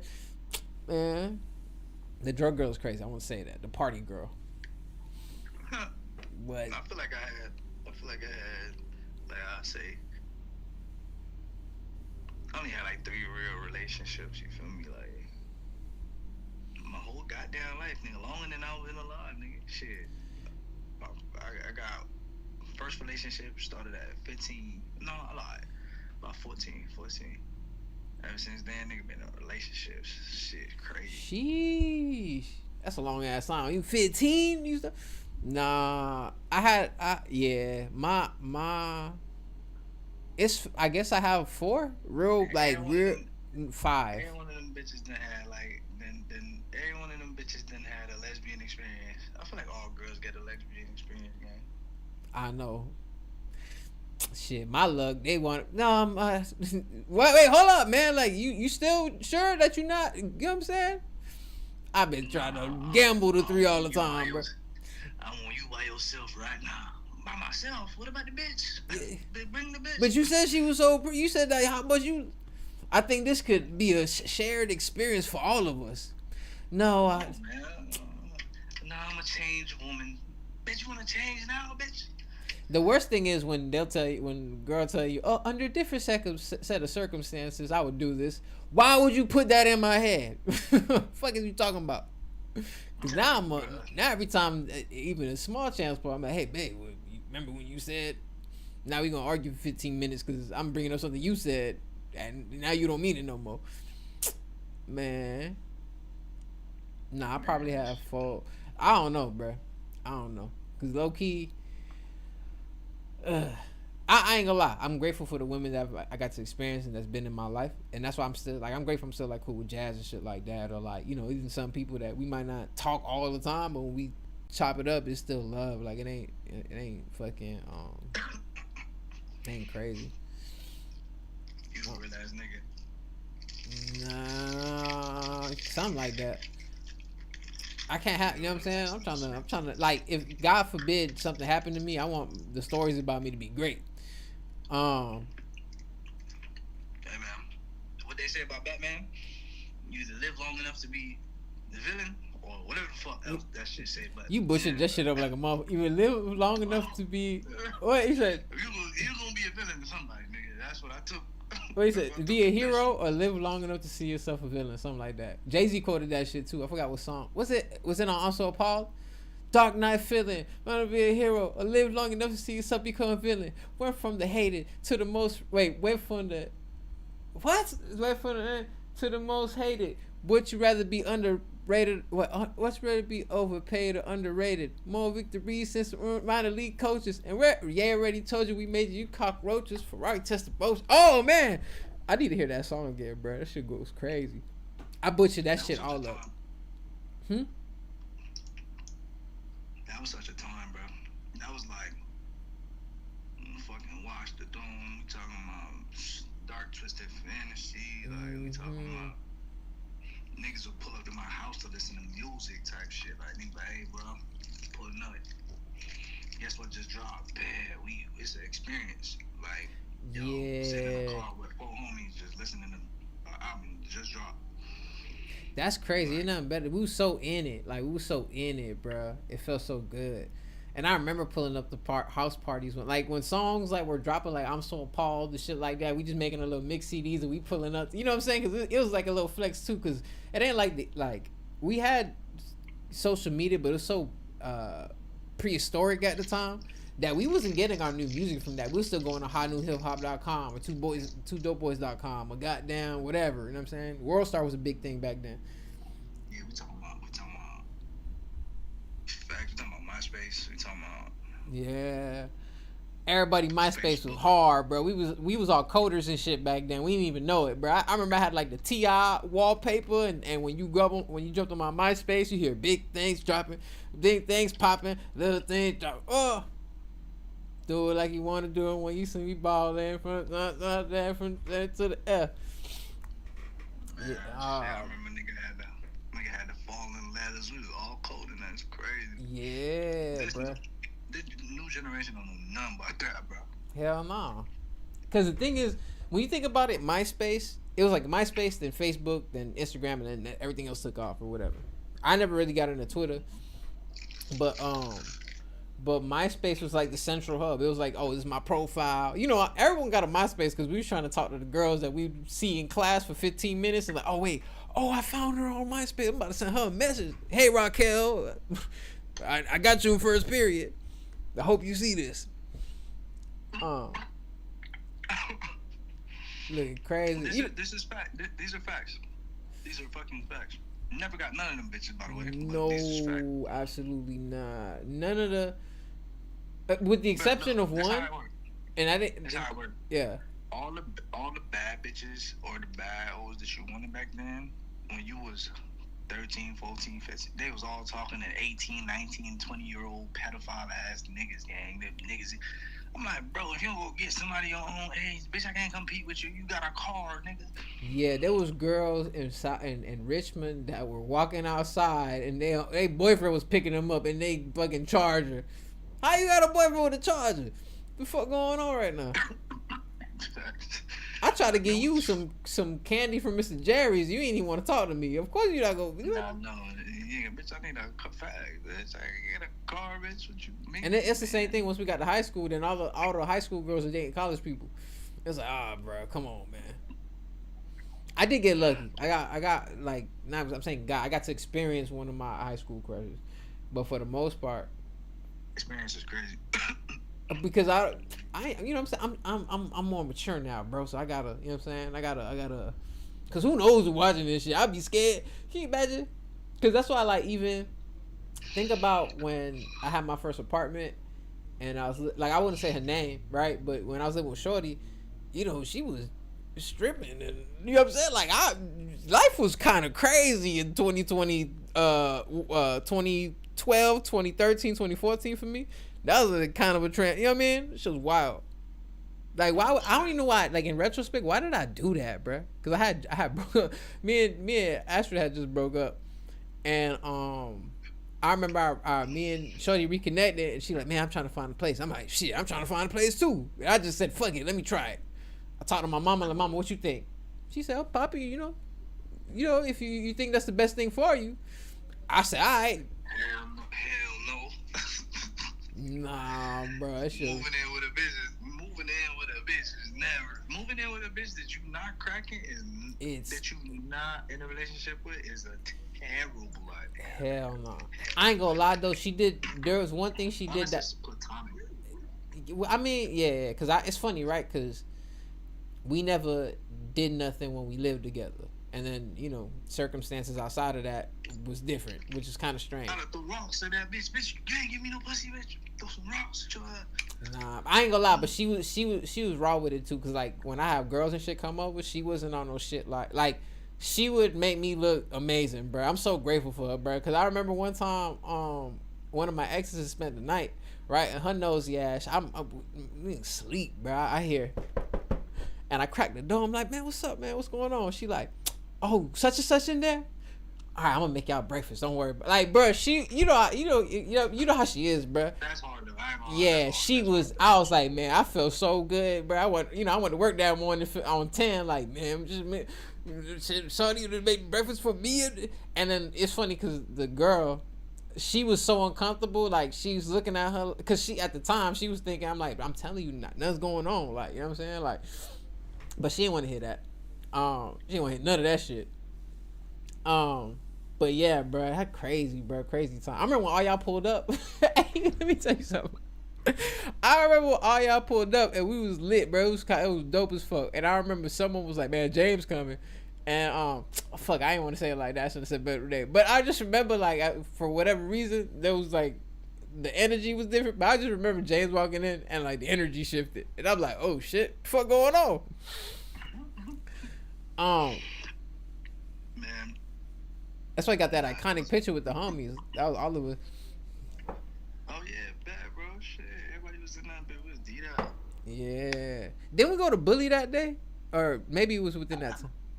I think we were supposed to, but it was in that time frame though. Yeah, we did something because we went out. I remember because there's a picture and that all of us are like, yo, it's so crazy, bro. That shit was so fun. I'm thinking about it early. It's crazy. It's so a long time ago. It doesn't feel that long, bro. But that's like over 10 years ago, which is insane. So that was about 11, 12 years ago. Homie. I ain't gonna hold you. We lived a lot, bro. That's fucking dope. And I'm thinking, I always say this story, bro. I know you don't remember, you don't believe me, bro. But I remember I showed you my first mixtape with Gus. you was Fat Boy in my room, and I'm playing this shit for y'all. You was like, that's cool. You know, I swear, bro. You don't remember how I remember it. That's how you took it. Yeah, I did. But I looked at your goddamn facial expression. I said, I was sleepy, bro. You know, nigga was always sleepy. Nah, you know you was sleepy. You probably. Anyways, bro. I remember, bro. I was so proud. I was like, cause. I remember that night. But you showed it to me twice. Whole ass nigga. I think you showed it to me in the car. So I think that was my second time. Probably, yeah. Hearing that, you showed it to me in the car. Cause I remember you was like, yeah, man, my nigga, and I heard it in the car. That's what I was like. I thought it was their first time hearing it. So you know what I mean? Man, I ain't gonna lie, bro. Cause like, you know, it's funny. I always say this, but like especially when I first started rapping for real, it was really to impress y'all. So I remember when I seen that, I said, nah, fuck it. Now I gotta work on my real tape. Fuck this. You know what I'm saying? And this is fresh off of what had dropped around that time? Because I thought it was dope. I think Collie Grove had dropped around that. No, I lied. That was later. But I just thought it was a dope idea to do like a dual mixtape and like, cause you know, cause I know y'all was working on shit. The tape was lit. The tape was lit. I don't know what the fuck I was working on, but the tape was lit. Like y'all was always working on shit. Every time I hear what y'all playing, I feel like, oh, y'all just going crazy. I need to go back to right. Fucking going on. I was just working on the craft, gang. I ain't gonna cap to you. I was just like, yo, I'm working on the pen. But like, nah, bro, fucking. Yeah, honestly, I thought the tape was lit. I don't think I would ever react like that consciously. Like, I wasn't conscious. Well, your subconscious was loud on the motherfucker, but I looked at it, I said, oh shit, I done failed my dogs, man. I gotta get back to the writing. I gotta get back to the drawing board. Nah, nigga, I don't think it was the right. And then if it was the thing, it's probably I don't remember too much about that mixtape because it was so fucking long ago. But it was probably because I think. Would y'all record that bitch at D-Sham? Nah, we my homie Darlem.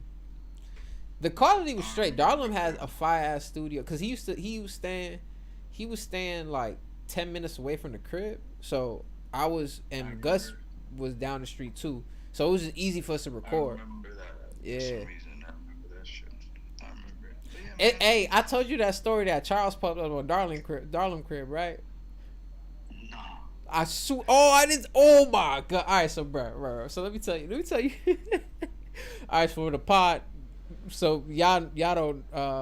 Just for context, right? Charles was like a fucking teenage bully type shit, right? Swole, like you know what? Like you know you a kid and you like skinny and lanky. And y'all play basketball, whatever. This man had a grown man body and was our age, bro. He was like our Debo. Anyways, context. Bro, I'm on the bus, bro. You know I was living in Tuscany at the time, right? No, as a matter of fact, no. Let me rewind a little bit, bro. I'm randomly at Southland. Oh, I Colors Mall, right? I'm at GameStop. You know, just every time I go to the mall, walk into GameStop. Might look through the little PS3 section, see whatever, right? Bro, I swear this shit was like a movie, bro. I'm about to turn around and walk to exit GameStop and go into the mall, right? When I turn around, a big ass puff of smoke peers out of nowhere, bro. Like, you know, when someone has a vape and like the vapes are like super heavy, so when they blow smoke, that shit cover your vision, bro. So like he was that close to when I turned around, I just see smoke. I don't see nothing else. I'm like, what the fuck, bro? As the smoke disappears, bro, I swear on everything, bro. I see this man Charles, bro. This man was like, oh my god, bro. I see this man Charles appear from the smoke. This man got a suit on too, like he got like a tie, blazer on and shit. Bruh, and I'm like, oh shit. I'm like, man, what's happening, Charles? He dapped it up. He's like, man, what's up, bro? Like, what? We chop it up for a little bit. He's telling me that he's like, yeah, you know, I became a preacher and woo woo woo. We telling me doing this God shit, right? God forgive me, I don't mean to be cousin. You know, you made me the way I am. This is for context. So, then he's like, oh, so you rapping now? I was like, yeah, I'm rapping, bro. I'm working on the tape. Woo woo. This is around the time me and Gus working on New World Order, and he's like, yeah, I rap too. So when this was the red flag for me, right? When he started rapping, he started talking about killing people and doing licks, and you was just giving me this 15 minutes monologue about how you were preaching out and changed your life. And when you started rap, you start like, you know what I mean? Not like I'm Nas looking out the window explaining what's everything going on, or even if I'm participating in some artistic way. Nah, it just was like he went way off the other side of the pendulum. Whatever, bro. Bruh, so whatever, dap up. I'm like, it's cool, bro. Whatever, chop it up. I just, you know, time passed, right? So, I won't say this part of the story because it's kind of fucked up. I'll jump it, right? He starts working at a Lorica, right? So, bro started working at a Lorica, and he connect with Darlem somehow, right? So, me and Gus pulling up to Darlem crib to record, and I see Charles. I was like, oh shit, what's happening, bro? What you doing here? He's like, yeah, me and my boy. He had one of his partners or something with him and whatnot. And they you know, they talking about doing music with Darlem, and you know, Darlem a spiritual dude, bro. He don't be like it's funny. He was the first person that I knew was conscious. I won't say whoa, because he put me on the Hidden Colors, and he was kind of like, I guess like my first guru or some shit. So he's like, yeah, we doing business and this and the third. I was like, all right. I'm like, hey, bro, like, back in the day, homie was kind of on some time, and like I ain't, just let just off the strength of just, I fuck with you, bro. Like I'm saying, but I know him. I'm just giving you the heads up. Whatever. Time passed by, they fucking with each other and shit like that. And I remember randomly I pulled up to the crib, and he talked to me. He's like, man, like, bro, you was right. I was like, what you mean? He's like, man, them fools got arrested. And I'm not, the nuances of what specifically happened, I don't necessarily remember. but Darlin was telling me like, hey, right before all this shit happened, they was there's two things that happened. One thing I won't say, but that the first thing that happened, that was like bro's red flag. Like, okay, you said this, but you doing that. I kind of this don't connect. But they was trying to have Darlin move his equipment to a warehouse so they could start recording off the warehouse, right? Because Darlin was recording shit off his like in the garage in his crib, and his setup was good. Like he had a setup, but they was offering him an opportunity to move his stuff to another location or something like that, so they could properly make it a bit. This is how it was presented to him, right? But they was capping. They was trying to do some other stuff, and anyways, bro, all this stuff happened relatively around the same time, right? And let me tell you my luck, bro. I'm on a bus, right? Getting ready to go to work at a Lorca. Who pop up at the bus stop right next to me? This motherfucker.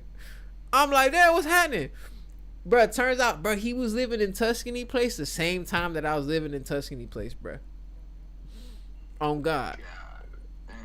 And I'm like, nah. And at that point, bro, we grown, bro. I'm like, nah, like, you know what I'm saying? Because I'm not with the, at this point, we done learn from mistakes, bro. I'm not trying to kick it with people. If I'm kicking with a shorty I'm with, or I'm at the crib, like I ain't trying to, or making music, or doing some music. I ain't trying to hang out and just randomly, I ain't doing none of that.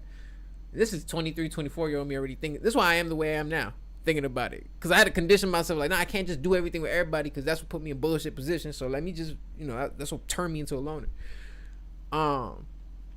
But, bro, when I tell you, bro, I'm like, what the fuck? And then obviously I'll wait to share the other stories, which I'll wait till the boys is on, because I think they'll just be funny for context and stuff. Because now we adults and shit like that. But, bruh, when I tell you, bro, that just the reintroduction to bro as an adult was insane, bro. I was like, nah, this ain't no, God just gave me all the signs, bro. Nah, bro, energy different. You be able to tell that nigga Pooh Shiesty, bro. You could be able to tell that shit off the cuff, like. What? Man, I remember, huh? That nigga couldn't hide that shit. Nah, in your face, bro, with it too. I remember he stole a Game Boy Advance game from me, bro. Came back to the crib the next day with the Game Boy Advance game and just wrote his name on the back of the cartridge. And the Game Boy Advance, it's a cartridge. It don't have like the sticker on the front of the game cartridge, right? The same little rip that and shit that I had on my cartridge was the same. I'm like, bro, this man has stole my shit. But I can't say it. He gonna beat the fuck out of me. This man swole, bro. He looked like an adult. Bro, God know how to get them powers too. But he did the same shit to me. That nigga did the same shit to me, nigga. I remember nigga took I had a Yu-Gi-Oh. I beat that shit already though, but I remember when you got a homie and you just leave shit out. Yeah, and they just take it. You just leave shit out, right? You feel me? You ain't even really worried about it, especially if some shit you don't play all the time. Cause whatever you play already in your Game Boy Advance, you feel me? Yeah, exactly. Nah, bro. I ain't played that shit in a minute. I seen him with it like 2 weeks later. I said, what the fuck? You looking for that shit? You argue with your mama like, Mom, I had it on the couch. No, it's yeah, you ain't, cause you're not thinking, bro. Man, you see that nigga with that shit 2 weeks later, you like, what the fuck? It's the same. Yeah. Oh, he'll take the scratch the picture up a little bit. You like, bro, this shit not even alright. I know how to move around your ass, bro. Nah, yeah, bro. It's funny times, bro. That whole South Point era was just insane, bro. Bro's a different human being, bro. You move like that though, man. That shit come back to you no matter what. You never gonna be happy in life because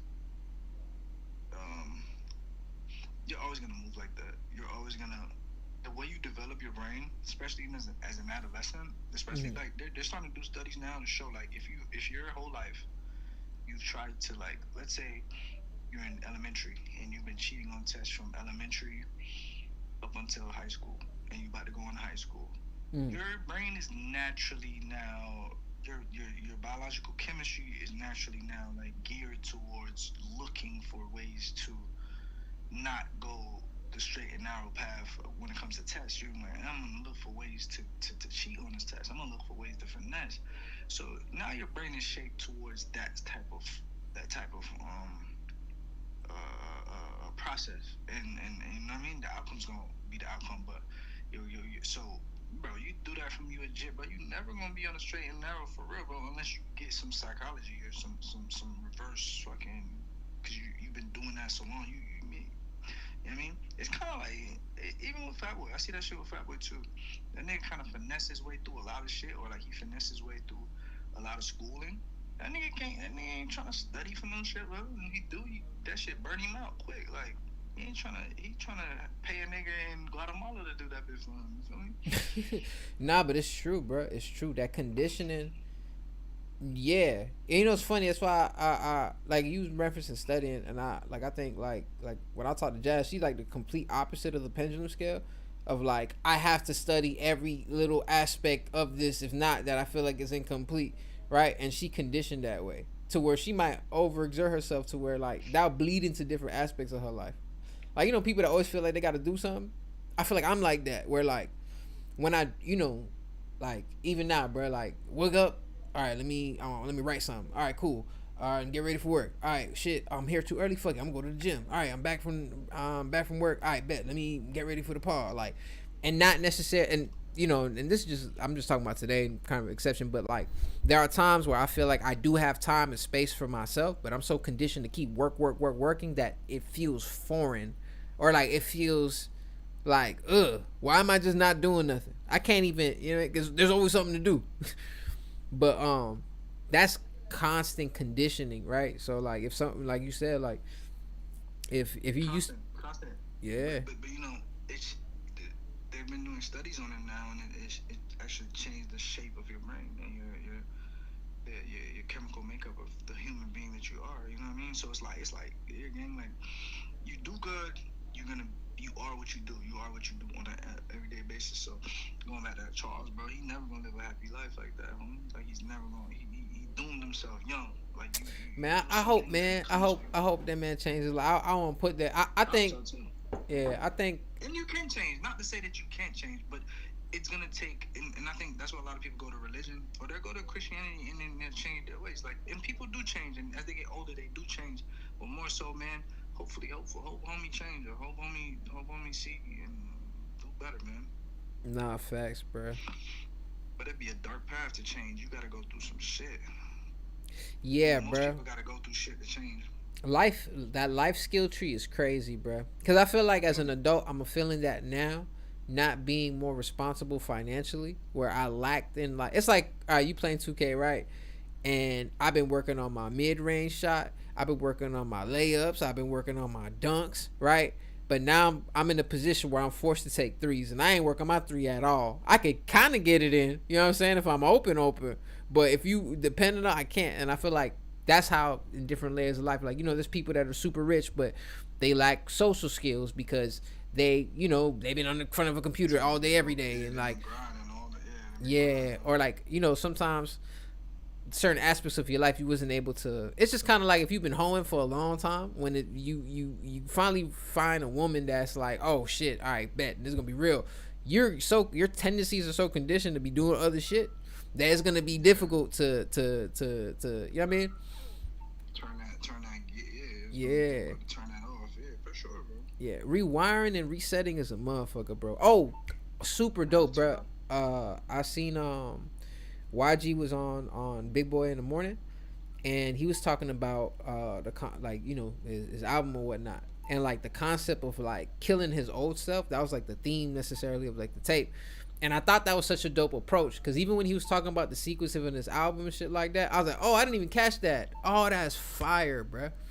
But But it's ill even seeing someone like YG, right? To purge, to him in the process of like, all right, yeah, I'm on some grown ass shit. Like I'm still me to 100,000%, but I'm on some grown shit now as well. You know what I'm saying? And y'all got me fucked up on some rap shit because he was rapping his ass off on that tape. But again, like that, you know what I'm saying? The show of growth. I think showing growth is important. It's important to fuck up. When you fuck up in people's eyes, the world gonna judge you and this, that, and the third. But I think it's also just as important to show the growth, to show the transition of like, all right, this is what I was on before. This is bullshit, but check me out. I think T.I. is a perfect example of that, right? Of like someone came in hot as fuck, had records, everybody loved T.I. He went through the shit that he went through, right? Overcame that shit and put himself like, he was like, how like everyone has a reality, I don't say everyone has a reality show, but there was a era and time where people were getting reality shows left, right, third. That was like the thing, right?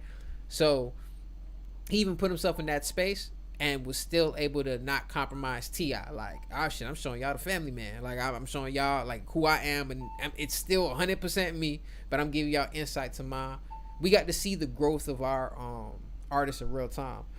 No, absolutely, absolutely, and I think that's a part of is a part of like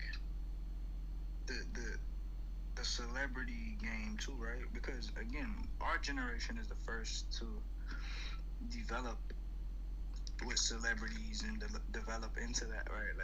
Like these celebrities are actually people we've grown with. We've seen their life grow up. Yeah. As opposed to like the previous generation. You seen Michael Jackson at 9. He drop an album, he doing big shit. He drop another album. No, our generation is. You seen motherfucking. What was a good example? You see motherfucking. Let's use Wayne for a fucking example, or better yet, let's use LeBron James for example. Bro, Nick came into the league at 18. We know exactly what he did yesterday, nigga. He posted about that shit on IG. He was with his son yesterday on 4th of July. They was having tacos, nigga. We know exactly what it is. So I think saying all that to say, it's like to make it full circle with your point. I just feel like yeah, bro, we're getting to see everything and everybody's process of and their growth very, very intimately. Like I feel like we're seeing everybody's growth, and I think even though social media has its bad parts, I think that portion of it, like seeing people's growth, it helps our growth as well. You know what I mean? Like, yeah, I think that. Like that's why I'm definitely definitely people like I think I heard Nip say this, like he don't listen to nobody that he can't learn from, right? And like when I listen to interviews with people that I fuck with or whatever the case may be, it's with what I mean, like there's so much jewels and things that you could learn from seeing somebody's growth in real time. Like even if they're not talking about it directly, just actually bearing witness to it. Jay-Z's a perfect example of someone who's grown into he came in the game a little older, way like 27 when he dropped Reasonable Doubt, and has been consistent all the way up until this point, and his albums show a constant evolution, right? So you care about the storyline, you care about the people in his life. I didn't know who, like in the first albums he references people, you have no idea who they are.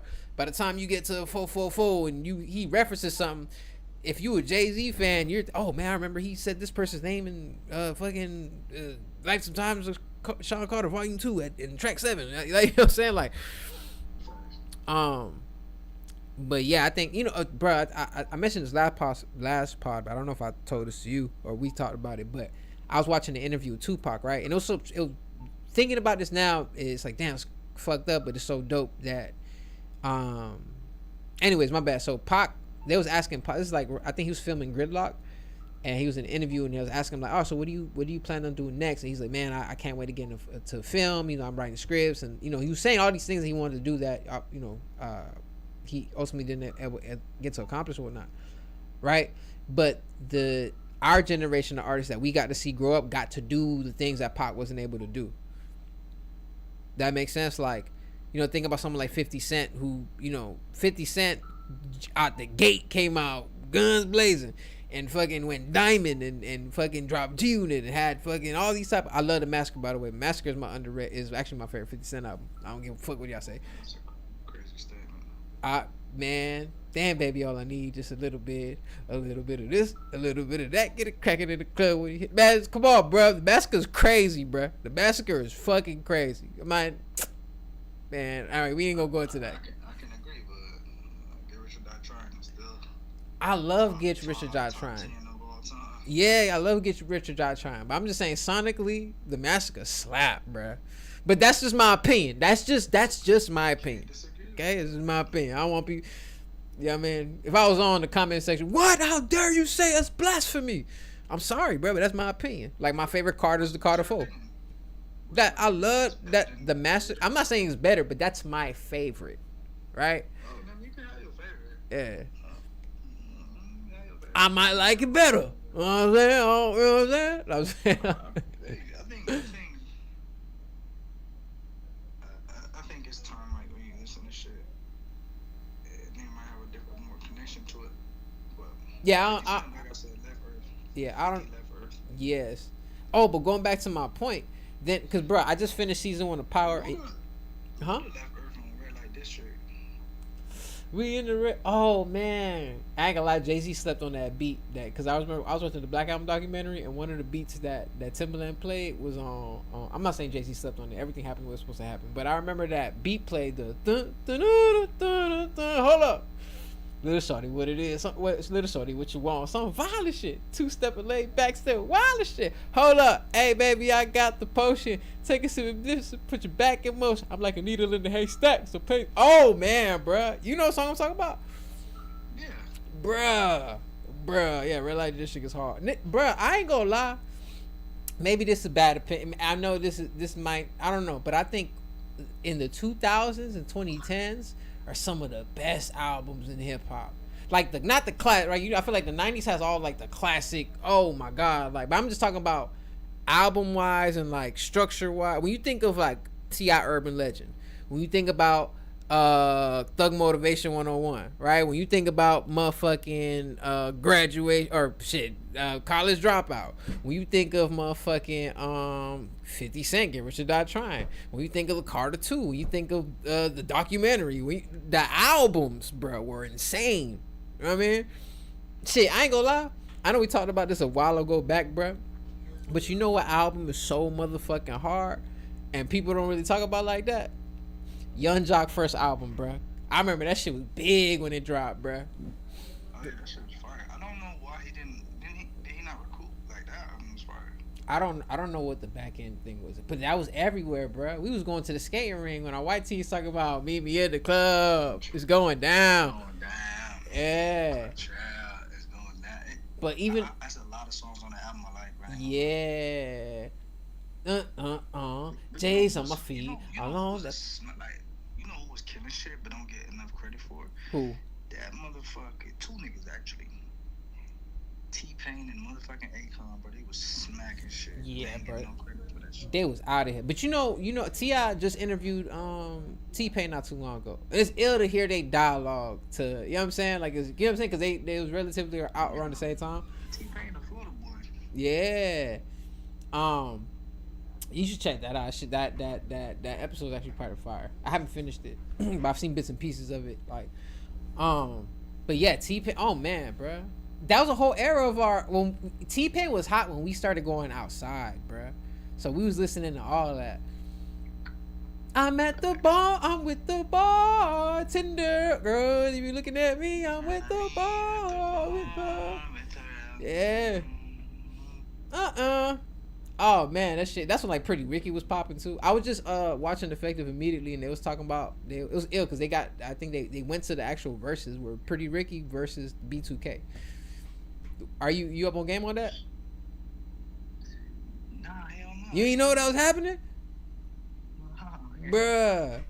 And oh man, it's funny, bruh. Like I guess bruh, that shit is ill. Cause it makes me think of the era, cause that's our era, bruh. We was in when Pretty Ricky came out, we was in our late teens already. You get what I'm saying? I remember the parties where, cause damn, bruh, I think Gina Views was saying like back in the day, like on MySpace, they had those like, I guess it would be considered a challenge now, but remember like they'll be playing Pretty Ricky and motherfuckers be in the living room and they tank tops and basketball shorts grinding on females and shit. I remember we walked in a fucking party like that. Yeah, bro. Hell yeah, I remember that for sure. bruh. Well, in the middle of a house party in Paran, and in the inside, they was going crazy. All right, let's go outside, bro. I'm gonna get a black and mild. There's too much going on in here. That shit was. I remember niggas used to be grinding on hoes like. Bruh. This shit was. Man, I remember all that. Grind shit. on me, and bro. When that shit come on, if you was in the midst of a dance, bro, you about to get the best dance of your life for them 2 minutes and 30 seconds. Well, this song probably way long. It's like 5 minutes.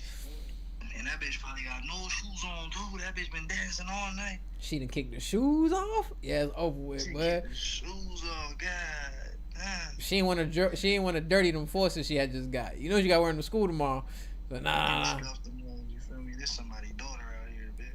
Bruh. Those days was way too fun, bruh. But yeah, they battled, bro. I didn't get a chance to watch it. I want to watch it, but they got to see that shit. Like, huh? I don't know too much B2K song, man. Okay. I mean, cause B2K is the 2000s, right? But or like was it late 90s? I don't know. See, I'm not really up on R&B like that. Of course, we know B2K and Amaury and shit like that. Or like the songs that are hot, but I would be lying if I was like, yeah, I know track 3 of B2K6 like first album, like, you know what I mean? I'm not that invested like that.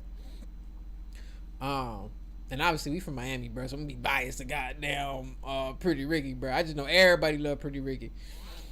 At the time, like, bro, think about, man, you know what I'm saying? It's funny because we don't really know how things are. Like now in society and social media and shit like that, we kind of have a at least a temperature of what's going on in different places. But back then it's different. Like, you know, like even our like I was talking with Jasmine about this earlier today, right? A lot of like the music that we grew up listening to, people don't know about it. Like her man's from fucking he's originally from New Orleans, right?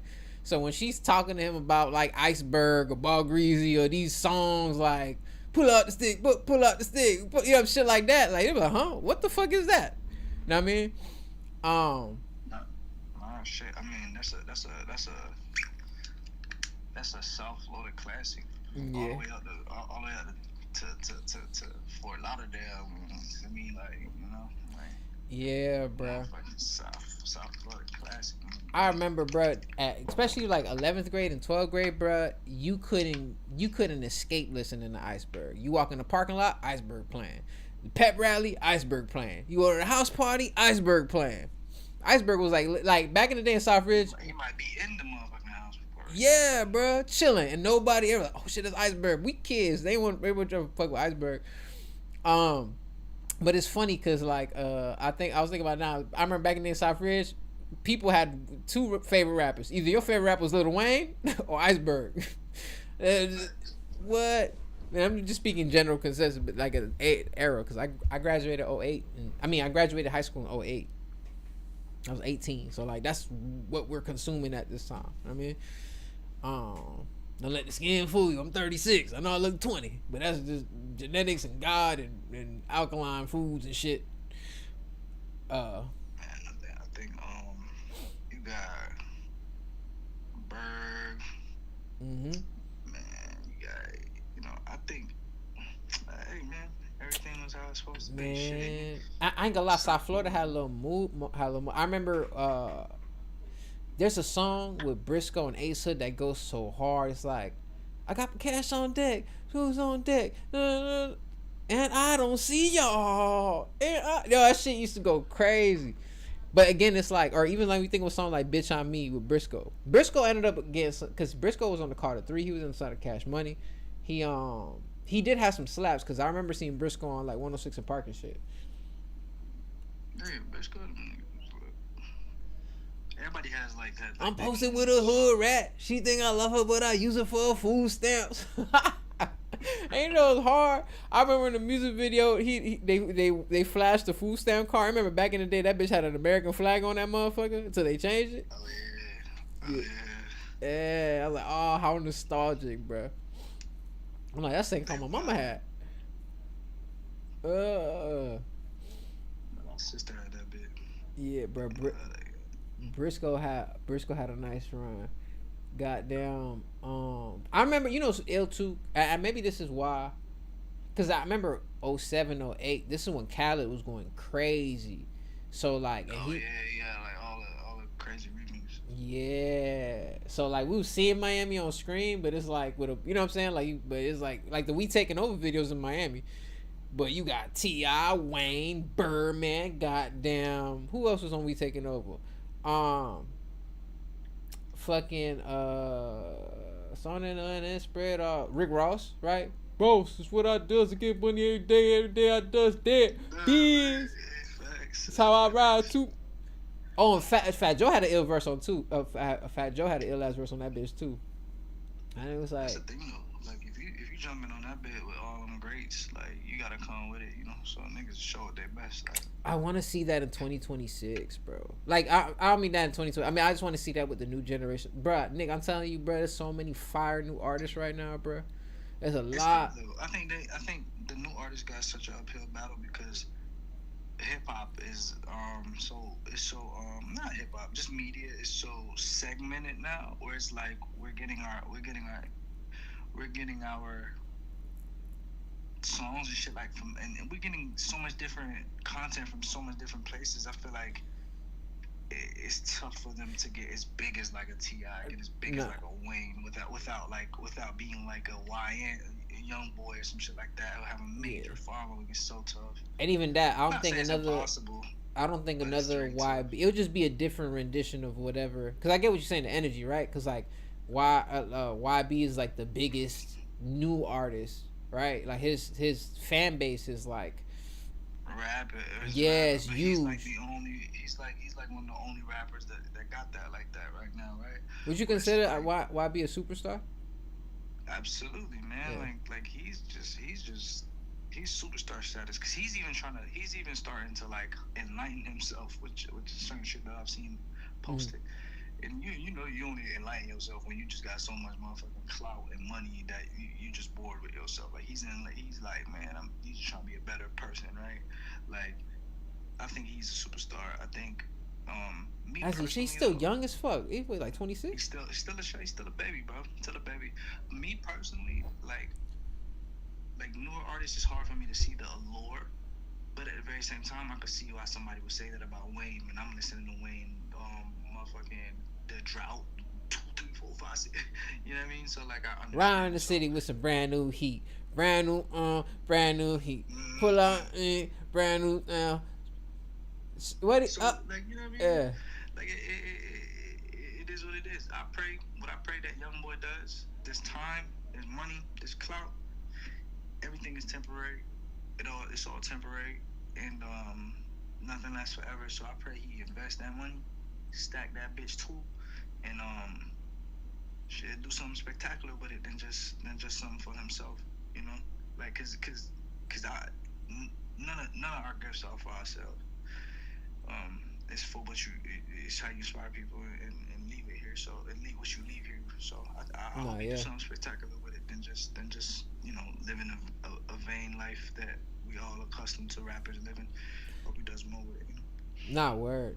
I think it's crazy because we don't know what people do in the back end of what certain people, right? So it's interesting to see like someone in that space, like, oh, what are you doing outside of this? Yeah, That bro. He a shoot. Cause I can't blame him. He a young street kid from poverty, from American poverty. A young street kid from that. Like you not gonna be at 26. You not gonna be the best version of yourself just yet. But give him some more time and that's all it takes, bro. yeah. I mean, A little shit. bit more Pac was only time, let him mature. 25. Pop was a baby his goddamn self, man. Yeah, bro. Pop was a baby his goddamn self. Shit. And you think about it, XXX Tentacion passed away at what 19? What 19, 20 when he passed away? Man, that's Right. crazy, You can bro. only imagine. You can only imagine the great things that these people would have accomplished outside of music and outside of themselves. But like the impact they would have had on the world, on the generation around I them. You know. remember So when XXX passed, like Jasmine's cousin, that man was really like, it really hit him. Like that man was like visibly depressed type shit. Cause that's how much his music resonated with him, and I was like, damn, that's crazy, bro. that's big, bro. Yeah, no, absolutely. You know, you that's just how it be. You can only imagine, man. So I say, bro, like it, that's how that shit go. But it's kind of crazy how them boys took life for no reason. Like, and then and then one of them ended up snitching. It's kind of crazy to me. It's like y'all don't know that this is how this gonna play out. Like, why do crime? You already know this shit gonna play out like this, man. Like, not even say why do crime, man. I understand, but like, Yeah, man, it just kill a man broad day. Like, you ain't know this how it's gonna play out. One of y'all gonna snitch, and then somebody else gonna go to jail for life, homie. And life don't mean I don't in Florida, homie. You you know they life, passed a homie. law that the death penalty in Florida could be with arms now. You know how Wow. crazy that is? It was like a bunch of Yeah. laws that passed it. It's like 100 something laws that passed all at the same time that had I think it just came into effect. It passed a while ago, but I think it just came into effect. The death penalty now in Florida could be with arms. That shit is ridiculous, bro. Like, you're already taking motherfucker life. You gonna make it like it's kind of going back to what we were talking about earlier about like kind of not being tapped into like what's going on and like like what laws are being passed. It's like how that whole shit happened with like the recent voters. What's it called? Something took place that affected voters and shit. And I'm butchering it, and it's because I didn't tap in as much as I fucking could have. So that's on me. But it essentially it's taking voting rights away, right? And these things are constantly, people act like, oh, voting doesn't matter. But I got a book. I remember, low-key, the Breakfast Club, he put me on to all the goddamn books that I get. Or Charlemagne, at least. But I remember this dude was, I think, it was Michael Jackson Clay was on the Breakfast Club. Hold on, what's this book called, bro? This shit gas. But it made me, like, recognize the importance of voting and how voting throughout history, that plays such a big part. What's it called? Where's motherfucker at? It's called Represent by Michael Eric Dyson and Mark Favreau. Ain't that the dude from Marvel? Oh no, it's John Favreau. About to say, like, what he doing in a voting book, bro? This man wrote Iron Man and then talked about voting. I'm about to, hey man. But it's called Represent. So like it talks about how not why voting is important, but it gives different examples of people that fought for their rights to vote in different aspects and shit like that, and how it had a trickle effect and affected people up until this point. So I think the book is ill. I wish I could kind of like reference something real fast, but it's been it was a hot minute since I got this book. It's only a 4-hour listen to, so it's not that long, but it's good. But yeah, bro, that shit crazy, bro. We gotta do better, man. That's why even now as an adult, bro, like even making music now, I think about the cognitive these things. Like I want to tell my story, but at the same time, I also know I'm an adult now, so like I can't be 36 talking about bullshit. You know what I'm saying? I can have fun and chop it up, especially if it's like some creative shit, but just intentionally do shit because I know it's gonna get some type of reaction or something. Nah, bro, I'm too grown for that, bro. I rather. Yeah, I think. Mm-hmm. Yeah, I think, man, just in the eye of the ball, the beauty of that shit, just figure that shit out. Like in terms of like, if it's something you want to do, man, just do that, babe. But then again, that's what media is at right now. There's so much content out. That's like if you're not getting attention with it somehow, some way, shape, or form, if it's not flagrant, it's gonna be challenging. It's gonna be like a real like challenge to get it off the ground when it comes to like media. From what I've seen, if you ain't out there. All right, this is what I think, and I might be wrong, right? Because this is the way I'm approaching the podcast, at least, and even music now. Like the slow. All right, so for instance, right, I'm probably gaining like a follower, 2 followers every day or 2, right?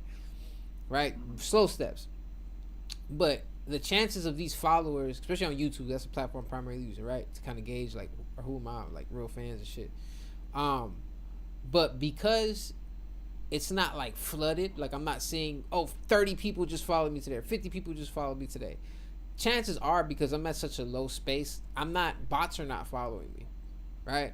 And I think I heard, let me look this up so I get like the right percentage, but it was saying that I think like 50 to 60% of all social engagement online is by bots, Wait, let me wait. How much social?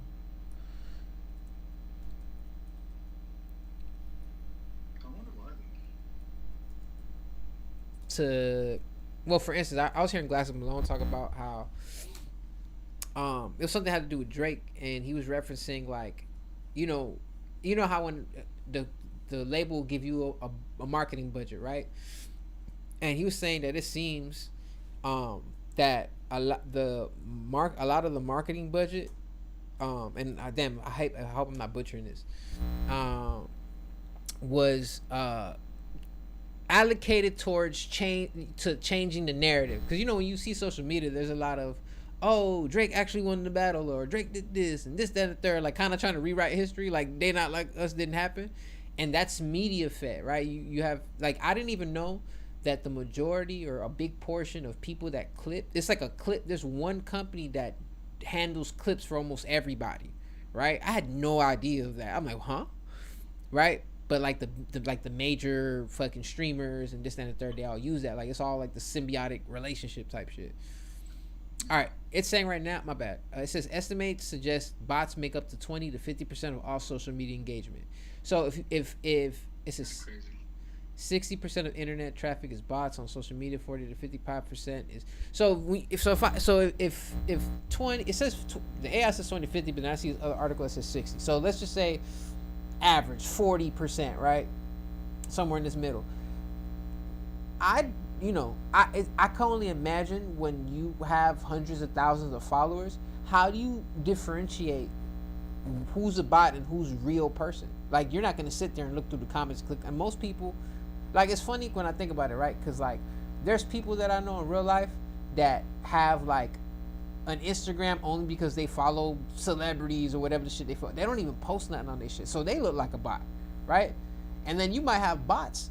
It'll be a pretty girl. You look, there's a bunch of pictures, and then it's like, hey, something doesn't add up. How come she has 5,000 likes and no comments, or one comment? This shit kind of crazy. This, oh, this got to be a bot. Like, you can't even differentiate who's fucking with you. I honestly, bro, I think shit like Instagram, Twitter, and shit like that is all surveillance.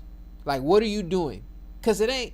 I used to look at Instagram like a magazine, right? Like, you posting, just like you're posting an article in your magazine. I'm posting a picture, a video, writing some shit down. You are on my Instagram magazine, right? But from, especially like right before I kind of hopped out, more people observe than actually engage, right? And it's because, and at least for me, I know that I'm an artist following artists, and all of my peers are mostly artists too. So we all kind of doing the same thing. So then it comes like, oh, you didn't like this post, I'm not gonna like your post, or you didn't comment on my shit, so I ain't gonna comment on your shit, or you didn't share my shit, I ain't share your shit. And then the thing is, we're victim to our algorithm. So sometimes we don't even know that motherfucker. I won't even see a motherfucker post till 3 days later, like, oh shit, he dropped this freestyle with it. Now I look like I'm hating or some shit. Like, and I'm not. This is not a specific situation, but that'd be the mindset. I remember when I was going out all the time and like, oh shit, Iceberg's gonna be here, or oh, this person's gonna be here, or shit, this person's gonna be, and then we pull up and, all right, let's take the photo, and then all right, you gonna post this, I'm gonna post this, and we're gonna do the caption, and then this, that, and third, we're gonna tag everybody, and then we're gonna, I that's the shit that made me fall out of love with like going out and like fucking networking and shit, because people cared more about the image on social media than actually experiencing the event and shit that we was in. That's facts. That's big facts. Bruh. That shit crazy, bro. But yeah, anyways, my bad. Just to double back real quick. Because 50 to 60% of social media is bots, I'd rather take the slow step and slowly gain fans, because then at least I'll know to a certain extent the majority of my people came from a real place, right? I mean, I'm sure there's gonna be bots that slip in my little ass viewership, but at least I know who's tapping in for the most part, versus actually like motherfucking what's it called, gaining some crazy. Imagine some shit happening tomorrow, motherfucker like, oh hey, did you check out, and then I got this abundance of fucking likes and comments and all that, and I won't know what's real or what's not. So how can I actually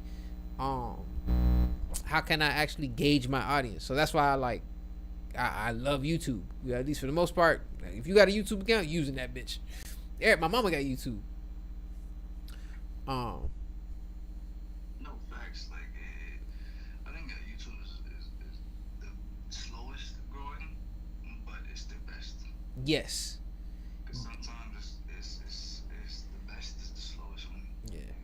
Like I wasn't aware. There's a lot. But you know that was Young Boy's method. Not to even cut you off, but that was Young Boy's method. That nigga was YouTube, like YouTube, because it's real people on YouTube. You don't know what the fuck you got on the ground, but it's real people on YouTube. Like, Yeah. man, I didn't even think about that. That's true. That is true. that was Young Boy's method. Yeah, he was dropping every other day. Full video. You had like how you dropping a video every day? Man, nigga. All right, we here. Where the cameraman at? All right, chop this shit up today. I'm trying to escape this bit tonight without doing a single drop of work, nigga. Shit. I wish I could walk in the post office like that, bitch. They gonna be like, hey, we have 200 packages on Route 55. You have to deliver them all before 9 o'clock. All right. Gang, it be like that. Like, And take yesterday's work. They didn't deliver yesterday's stuff. Huh? That's what happened when you're a delivery driver, though, bro. You it's just, I've been there, like, you know what I mean? Like, I've been delivering shit. I understand, bro, but, you know, you gotta take it good with the bad, because me, like, I'm in an ED. I've been in an ED now for the last couple of months, right? Like, meaning, like, if I get some critical, ill, sick, motherfucker dying, that's my wheelhouse. So My bad. I thought you said you had ED for 4 months. The nigga had erectile dysfunction. Damn, bro. I'm sorry for you, bro. Pause. On me, brother. No, I was just playing, bro. I was just fucking with you, bro. But yeah, bro. So basically, you know, I gotta deal with the shit. But if I check on my peoples, like if they good, they're like, nah, they don't need no help. Set my ass down, play this thing that I eat, rather be chilling. Like, shit, man. That's good, man. when it's bad, it's when it's bad, it's bad. When it's good, it's good. It's just like any other thing, you know, like. Yeah, I ain't gonna lie. I don't think I could do the hospital shit, bro. Like, You never know. If you have to, you have to. I never thought about it. To be honest with you, it's not some shit that I ever thought about. It's not some shit, because you know sometimes when you sit down and think too long and too hard, you talk yourself out of it. It's like I never thought about it. I got accepted to the program gang, and I was like, man, I'm gonna do this bit. Fuck it. I never thought about could I do it? Could I deal with blood? Could I? Man, homie, I didn't. I came in this bitch, and they said, gang, we're gonna give you $20-something an hour. I've never made $20 an hour when I first started. Then it was like, hey, we're gonna give you a raise, then we're gonna give you a raise, then we're gonna give you a raise. Okay, bet. Guess what? COVID hit. It was like, look, we're gonna pay you $1,000 on top of what you're getting paid every other day that you show up. I said, bet. God damn, I know you racked that shit up, bro. Oh my god. It was crazy, but that nigga, they would just be like, hold on. Yeah. 1 second. Respiratory. Yes, I'm doing good. Nah, knock on wood. I had called you initially, so I was like, let me make sure you're okay. My dog over here saved my life. I seen you had like a few, a little more stuff, so I was like, damn, okay. But if you're alright, just let me know. Oh yeah, okay, you're good. Alright, say no more. Alright, no problem. Alright, bye. Yeah. That shit working, huh? That boy. Nah, bro. No. I'm like, you feel me? Like, it's just my coworker. Like, I check on her, she check on me. Like, yeah. we just make sure we Man, I remember that's how the shit was when I was working. I ain't gonna lie, I miss working for Jazz's parents, bro, because that was the easiest. Boy was just doing nothing and making sure everyone was straight. Man. But like I said, with the whole hospital shit, you a good worker. So when you being a good worker, your face card is good everywhere. Like, if you a good worker, homie, like me, bro, I don't. 9 times out of 10, I'm not sitting down until my coworkers are sitting down. Like her yesterday, she was having a tough time yesterday, so I just went up there. I didn't have nothing to do. I went upstairs and I damn near did everything. I'm like, look, bro, go take a break. I got you, bro. Like, so when you, especially in when you're doing healthcare in an area like Central Florida, Yeah. it's a small fraternity, right? Especially in what I do is respiratory. It's a small fraternity, so everybody knows each other. And the hospital is high school too, so people talk shit. People know you. If you got a bad face card here, you probably gonna have a bad face card elsewhere too. So, homie, like, can't nobody say nothing about my work ethic nowhere I go. So Facts. if I got it, homie, I got a job with intent to sell on my record. You feel me? Like they're like, nah, like tell bro pull up, boom, and they see my work ethic. They was still from the only reason I let go from the other job is because I fucking it's because they had a new policy. But now they trying to hire me again. I'm like, nah, y'all cool. I'm cool where I'm at. I'm staying here. Like when I got here, bro was like, hey bro, look, how much you getting paid? You getting paid X amount? Okay, bet. How about this, bro? I give you an extra $1.50 on top of what you getting paid at this other place. Just come over here full time, and bro, I said I bet. Like so, listen, bro. I don't kiss ass on nothing. All I do is I show up. I Do don't your call out. shit and I slide. do my shit for the 3 days. I make sure my coworkers are straight. I don't step on nobody's toes, homie, and I sit my ass down when it's time to sit my ass down. That's what I do. Like, can't nobody sit there and be like, everybody say when they know when I'm here tonight, when I'm here, like I know it's gonna be a good night because this nigga's not gonna sit down and be lazy. I'm gonna help somebody. But when it's time to be lazy, like tonight we have 5 people. It's time and we chill. You feel me? But you Yeah. know, that's what it is, bro. But as far as that, I said all that bullshit to say you a hard worker. So like you can do anything you put your mind to, and you can do this. It's a matter of you get so desensitized to the healthcare shit so quickly, you'd be surprised. Yeah, we'll see, bruh. We'll Not that see. we'll see, nigga. When we'll see, nigga. Never, nigga. But I'm Nah, just I letting you know, know, I know, I nigga. know. Like, But I'm just saying, bro. I'm not. I ain't closing all my options, bro. You know the fucking the dreamer in me is like, fuck all this shit. I need to make it. What the fuck is making even mean? But I know the 16-year-old in me is tripping right now. niggas. You got your windows closing down. Fuck you doing? What year old? The 16-year-old, the one that wrote Bad 16. Side that was trash. Step Well, into I'll the. say this. I'll say this. You can appease all of them if you want. I don't think that and this because I'm this is what I'll say. You can appease all versions of yourself if you want. The best thing for you to do, I was talking to a nigga right before he retired from respiratory. He was like, "Hey, bro, listen, just put a good amount of money in your 401k, and that is how you appease the 60-year-old, right? Like, because you know how much money he retired with, homie? He retired with $1 million. He was like, I'm about to retire this year. Damn, I'm Right, sure with a his million house dollars. paid off, car paid off, everything. Like it's What you mean? What you mean? That nigga used to come to work with no worries. He came to work and he was like, I'm just gonna retire with $1 million, and then I'm waiting until I'm 60 something so that my social security is decent. But I really don't need it. But he's just like, I'm just gonna wait till 60. I think it's 60 or 67. He's like, I'm just gonna wait so I could get another extra 1,800 a month or 2,000 a month on my social security. And then there's a trick that people do when they retire with $1 million, right? They spend, um, considering that maybe their house is paid off or whatever. Even if not, they say they spend about 2-3% of that $1 million, right? And so the S&P 500 grows at a rate of 10% or 9. Let's say 9%. okay. Minus 3% for inflation. That's 6%. And you spend 3% or 4% of that a year, which is basically, let's break down the math. So you got an M. The S&P 500 gives you back 9%. That's 90K a year that it gives you in terms of added revenue or return on investment. That's Yeah. 90K. 3% of that $90,000. I'm bugging. No, that wouldn't be. No, 3% of that would be $30,000. So it leaves you with, because you're taking off for inflation, it leaves you with 60,000 to spend that year, right? And let's say you only everything's paid off, my nigga. You only pay your social security. You don't have to spend it. So most people that retire with an M, if they live within their means, all people never really spend that money. They never. You can't spend it fast enough if you're being somewhat conscious Yeah.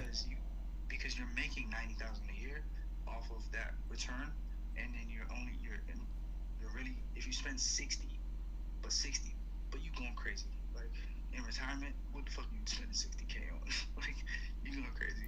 Damn, you know it's crazy too. You don't even have to like, cause I would assume, let's say you making 9% off the $1,000,000, but instead of touching that, you could borrow a loan against it, right? So if you're borrowing a loan against, let's say how you just said 60K, right?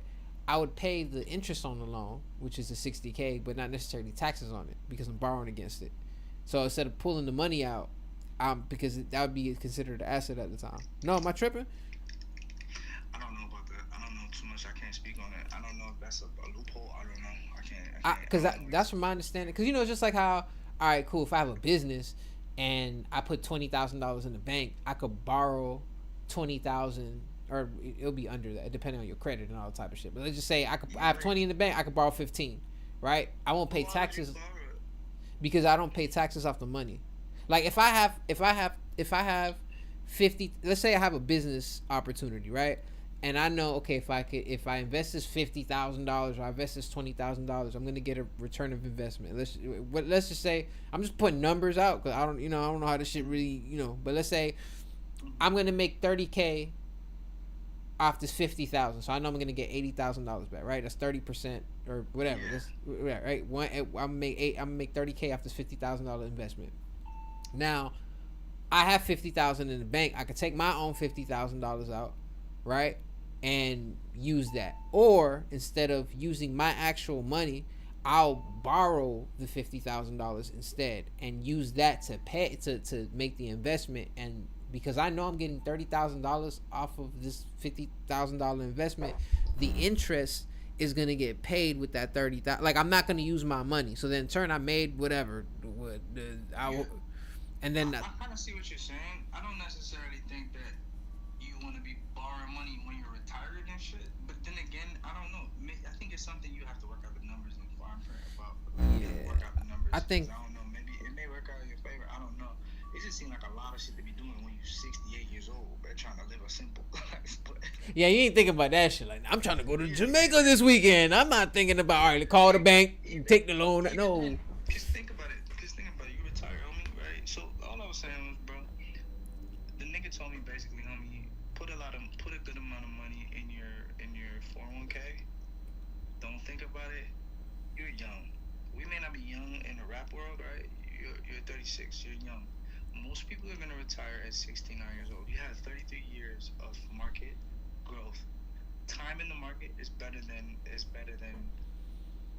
when you invest or timing the market. Time in the market is better than timing the market. So if you invest in your 401k starting today, you have 30 years of growth. That means you can get to an M in 30 years easy. But the more you wait, so that is how you appease the 60-year-old in yourself. How you appease the 36-year-old in yourself is kind of doing what you're doing now, which is basically what you want to do. And how you appease the 16-year-old, yeah, you can chase your dreams, but also don't give up, don't forget about your future by chasing your dreams. Like, stack some money away for your 401k, homie. I ain't gonna lie to you. Like, that is that. Yeah, I just actually opened a Rothschild account not too long ago. Not a 401k, but I opened what's the shit called? It's on Webull, bro. That nigga said. You talking about an IRA? IRA, there. I said a Rothschild. My bad. Illuminati don't fuck with me, bro. So a Roth IRA is similar. It's an investment account, but there's a few major differences. You can only invest 7K a year, right?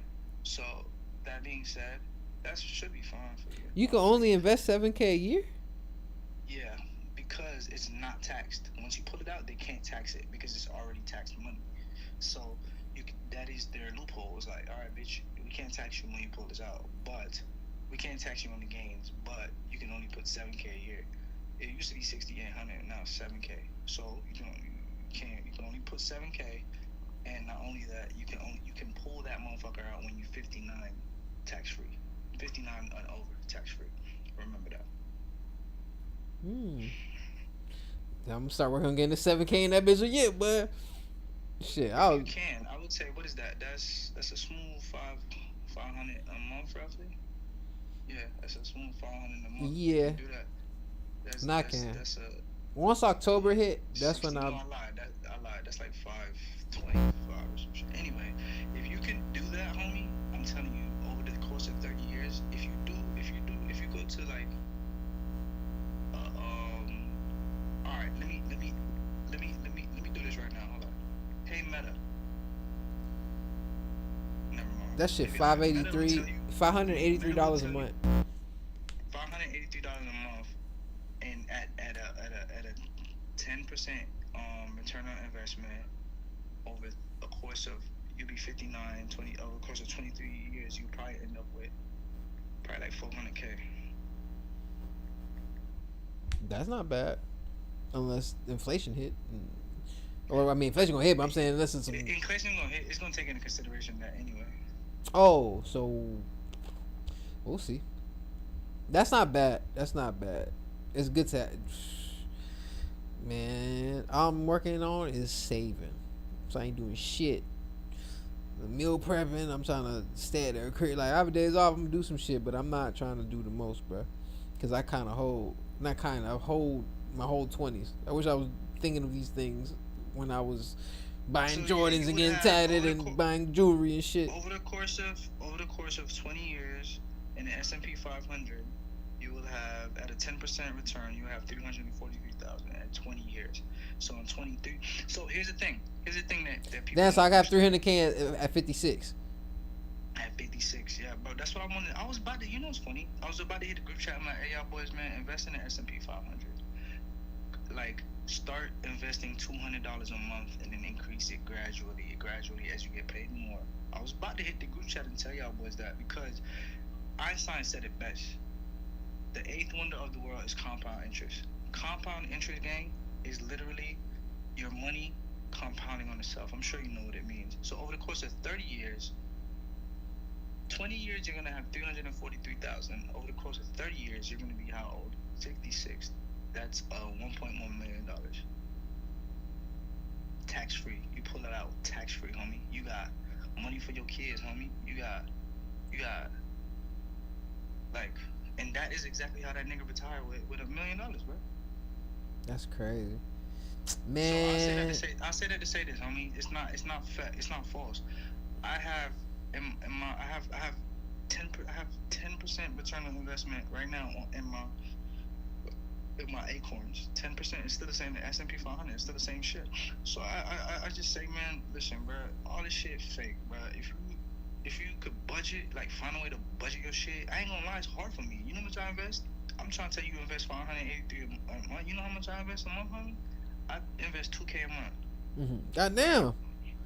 I invest 2K a month. I ain't got no car payment. God willing, I paid all that shit off, bro. I paid my car off.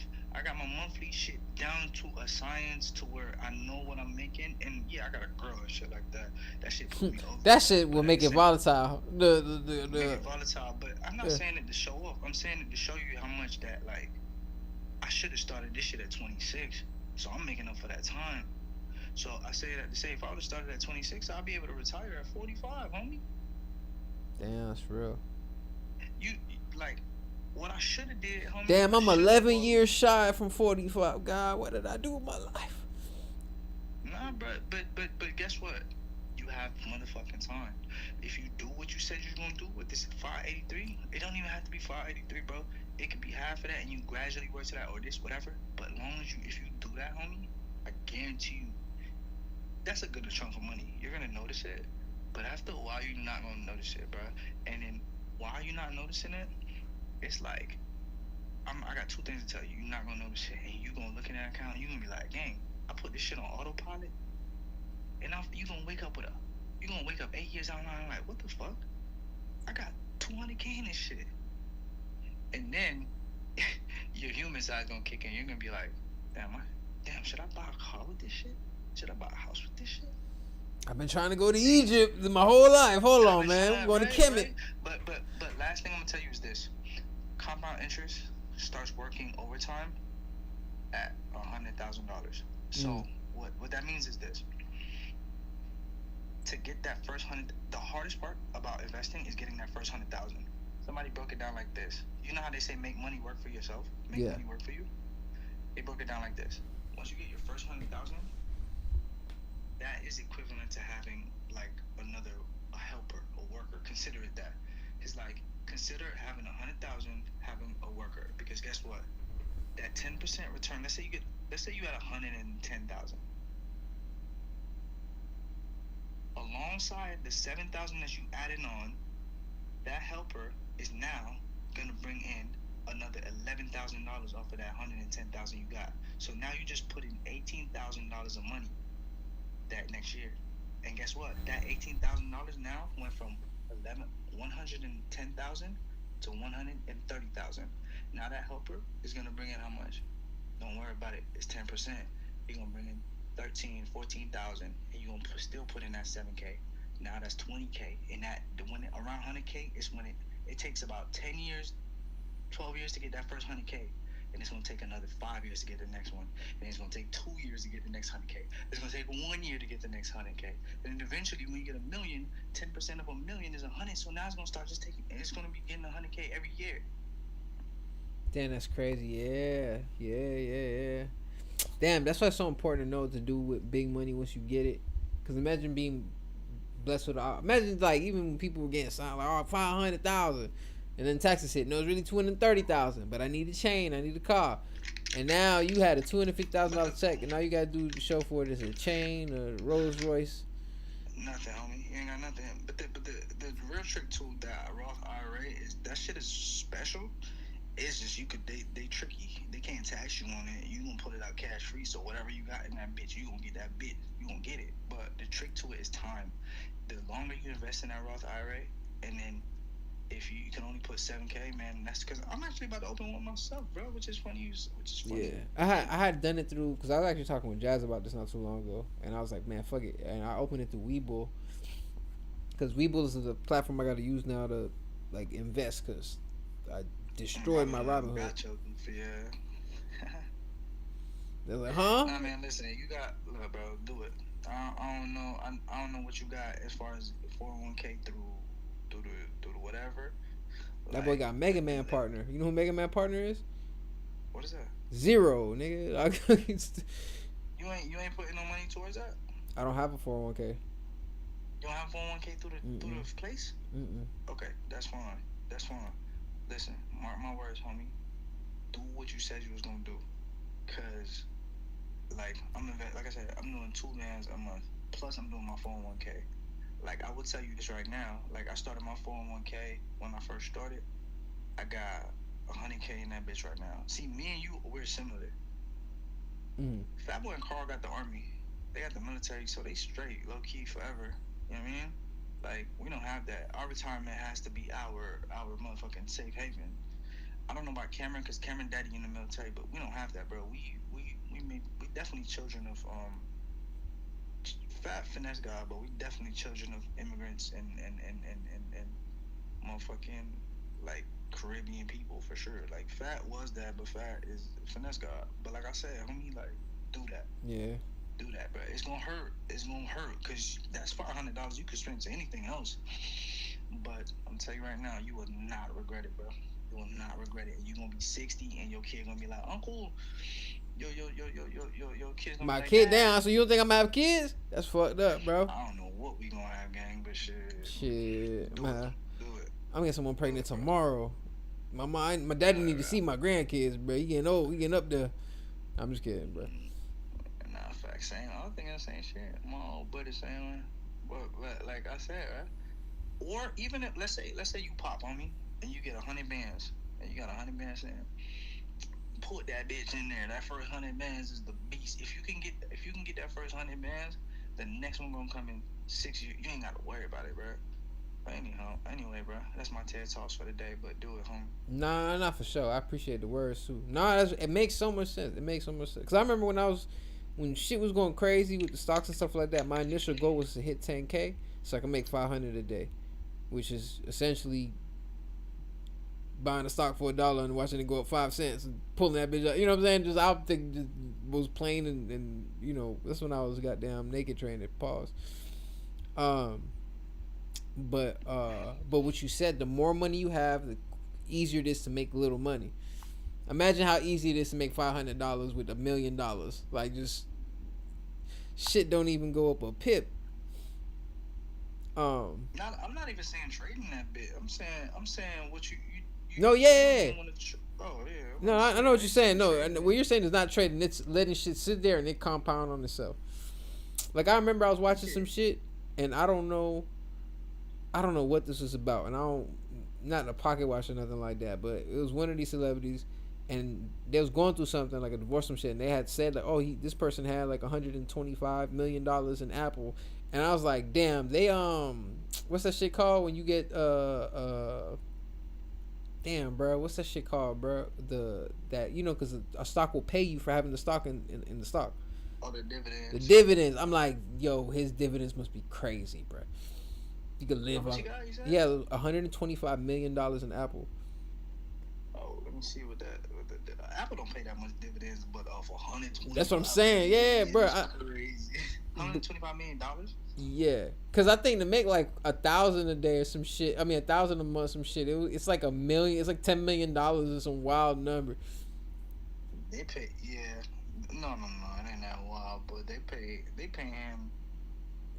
So Apple pays like 2% a year. God damn it! So they pay him $2.5 million a year. That's crazy.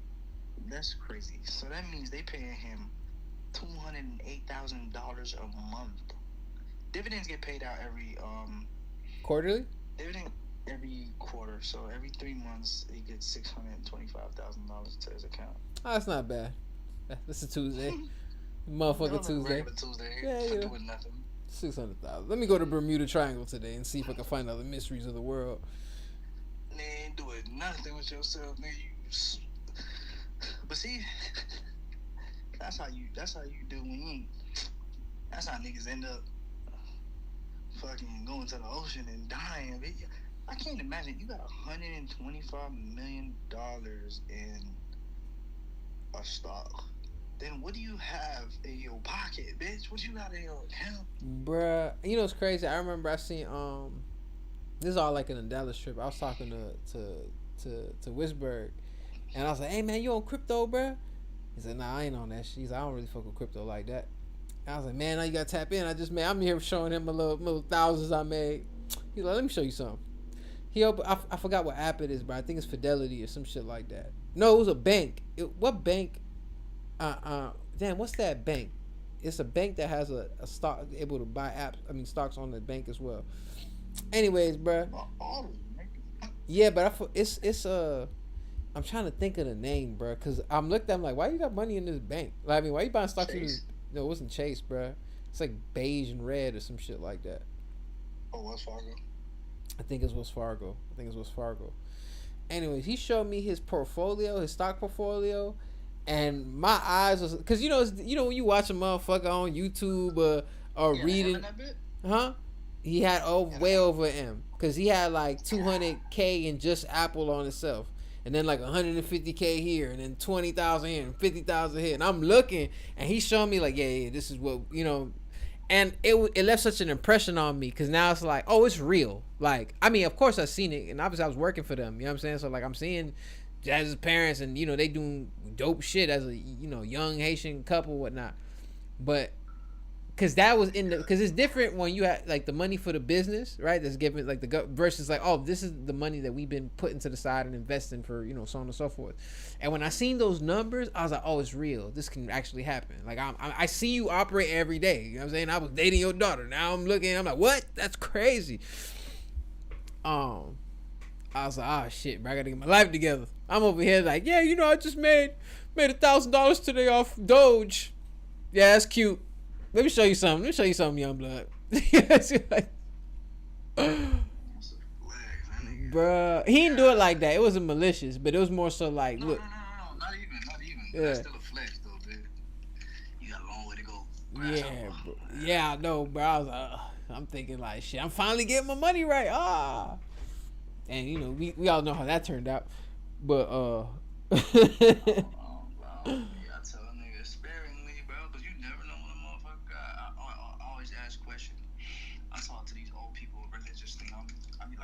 hey man, and these old people get to cracking because you know old people love when they come out, they ain't love to tell you. That's why I was talking to that old nigga. He was like, yeah, bro, I'm about to retire. You know, I was like, man, that must be awesome. He's like, yeah, you know, man, let me give you some advice. My old years, just like, man, just you know, he ain't had no millions and no.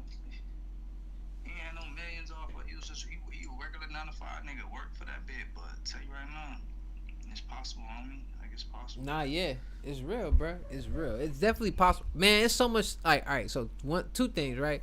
I was watching, like, Effective Immediately. I think I sent this on the group chat. It's these dudes called the Acre Boys, and they were showing how to purchase land and property. Now, granted, I didn't. I'm hold because I caught it when it was live, and I seen half the video, so I gotta go. I gotta double back. But essentially, it was talking, or from what I'm understanding, was talking about purchasing tax liens and deeds. And I was kind of tapped into that like a while back, but I'm, some this information that I got to refamiliarize myself with. And now I'm like, okay, shit, they fucked with them. They must be legit. So let me, I'm gonna tap in for real. But there's so many opportunities. Like, it's like out of sight, out of mind, right? So if we're not aware of the different ways that we could allocate funds, then it's just we're going to know only what we know, the ways of how to go about it. Because I was also thinking about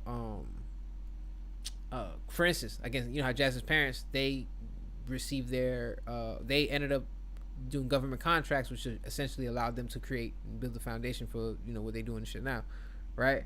How they got the venue and shit and all that. But I was watching, I think it's TK Kirkland was talking about how people, I forgot the website, he sent the website, but you could essentially do government contracting and get paid to, I don't want to say middleman, because that's not necessarily what you're doing, right? Because the government needs things handled, and if you're the person that can get this stuff handled, they're gonna pay you to get it handled, right? So he gave an example of something small that I didn't even think about. He's like, if this fucking school needs 5,000 pencils, and you're the person they're gonna pay you so you can go buy it and then go ahead and, because they don't. It's the same thing with like for instance, they had a contract to clean some shit in the military base, right? We went to fucking, this one, remember I went to goddamn Wisconsin, to Sparta, Wisconsin for like 2 weeks. Bruh, first of all, they was paying us ridiculous amount of bread to be sitting somewhere all day. Not even all day. We'd be that bitch 7 in the morning to, it was like a 12-hour shift, bruh. But we're doing nothing. We're sitting in the truck waiting for them to bring out these water things. Then we go clean the shit out, and then we just sit there and wait. We was doing nothing. And then when I tell you the amount they was paying us was ridiculous. They was paying us there more than what they paid us in Dallas, right? And obviously how like not obviously, but how like if I have a security company, right? I'm paying my staff a wage, right? 15, 16, 17, 18, $20 an hour, right? The company is paying me something on top of that. So how the company makes money is like, all right, if I have 10 staff, the company's paying me $35 an hour per staff. And out of this $35 an hour, I'm taking $26 out of hour and giving it, and that's what I'm paying the employee. And then I'm making $9 an hour, which most people, they do the complete opposite. They'll pay someone the bare minimum just so they can get the job and take as much as they can. And that's why I appreciated working with like Jazz's parents and shit like that, because they made sure they did the most to make sure that their employees are getting paid the most they can possible and not taking advantage. You know what I mean? But yeah, essentially those there are opportunities where you can, again, I guess this is a perfect timing, and because now that I'm in saving mode, I'm not trying to jump into like throwing money in different places. Right now it's about saving right now. But when I do have the extra funds in the I want to be able to know what are my options or what can I actually do to create that financial freedom for myself. Absolutely. I mean, that's a good step. Save. But in order to save, you gotta. It comes with telling yourself no. Like for me, like I started saving as well. Like extremely hard. Like when I looked at my monthly statements, like, and that being said, Bank of America would be like, hey homie, you spending $800 a month on DoorDash, eating out. This, then the third. And I'm like, $800 a month? I'm like, wait, Nah. what? Like, gang, I'm talking about, this is, me and my lady go to dinner. That's, you already know that's 150. I may buy a little DoorDash to work because I ain't trying to cook, homie. So I buy DoorDash twice a week. That's a smooth 50, $60. In 2 days. And Yeah. that's 50, 60. That's 60. That's $50. And then I might do it again the next day. That's two. Let's say that's 260. That's two. That's a week's worth. Who's to say I ain't do it again? Who's to say I ain't? Hey, my girl, like, man, I'm hungry. You want me to sing something to the crib? Me and me trying to be super boyfriend. That's $70, $80, bro. Cause she gotta get the kid. Nah, baby, you doing good. Right? Yeah. 320, right? That's 320 in 2 weeks right there. I'm not even thinking about that. Plus, I go to the grocery store. The shit that I don't cook is sitting there spoiling. I said another $50 because shit is mad expensive up here. That's $400 off a rip, homie. Yeah, first 2 weeks of the month. Now I remember why Jasmine's parents would be like, "Fuck it, go to Port Tropical and get the family meal, cause you know it's cheaper. You just get everything covered." And they got bread, right? They got bread, right? It's like, no, hold on, like, you know what I mean? So, gang, I started saving. What I started doing, first thing I tackled was that food. I said, okay, how about this? Straight up. First of all, nigga, I had to cut off Amazon, nigga, 'cause I ain't ordering from that shit. But second of all, bro, I would go get a whole chicken. That whole chicken, how much? $14. Hella rice. How much that is? For some good quality rice, $19 for. I got a big bag of rice. It's gonna last me a year. $19. Goddamn. Rice. I mean, that makes sense. That big ass, the shit that look like the sandbag that you be training with. Yes. That's exactly what it looked like, but it's even bigger. $19 from Sam's Club. Gang, rice. 3 days out of the week, darn. 3 days out of the week, and then Sundays I fast, so I don't even eat. Like today, I'm not eating. I'm just drinking a lot of water. Rice, some frozen vegetables. That's only things that I bought. That shit lowered my shit that I spend food on to like $150 again. That's good. Yeah, I just started like low And I key. invest that. Nah, that's actually smart. That's I noticed that's one thing the other day, because I was just like reorganizing myself financially and just kind of organizing. All right, from now, because like right now it look like it might be here till October, a whole little later. You know what I'm saying? God willing, you know what I'm saying? I'm grateful that I could stay here and shit like that. But I don't obviously don't know coming in that it was here till a certain time, and I don't want to overstay if I don't have to. I mean, I like whatever. Cross that bridge when we get there. But I'm preparing to make sure by October I need to be here just in case, right? But even food wise, right? Because like I found like even now it's more convenient for me to buy meals that are already meal prep. Why? Because I find myself that because of my time frame, right? Like you know what I'm saying. Like come home, I have one day off, and I got 1,000 things to do, and even when I came home it's too late, and I got other shit to do. So I was like, fuck it, let me just I'll buy the meals already pre-made, right? And I'll take it with me and have some fruit and shit on the side. So like, because what happens is I'll buy the shit to make everything, and then I'll end up not doing it, and then I'm eating out anyway. So now I'm spending $15 on my lunch break, or $10 on my lunch break, or I might have bought some food, spent $15 on my lunch break, but now I'm thirsty as fuck because I've been in the sun all day. Now I spend another $7 on fucking liquids because that's something out of my fucking thing. Versus I was like, all right, cool. I'm finna buy the meals for every fucking day. My days off, I treat that as my treat day. That's when I treat myself on some little bullshit. And I'm single, so it's not like I gotta fucking pay for whoa. So, but I seen the significant cut in just like, oh, I'm not even spending like that. You know what I'm saying? It's saving me time on the street because I'm not driving to go sit down, eat somewhere, wait, rush, eat my food. Now I got everything prepared. Got a little, got my meal plus, bowl of whatever fruits and shit that I'm eating.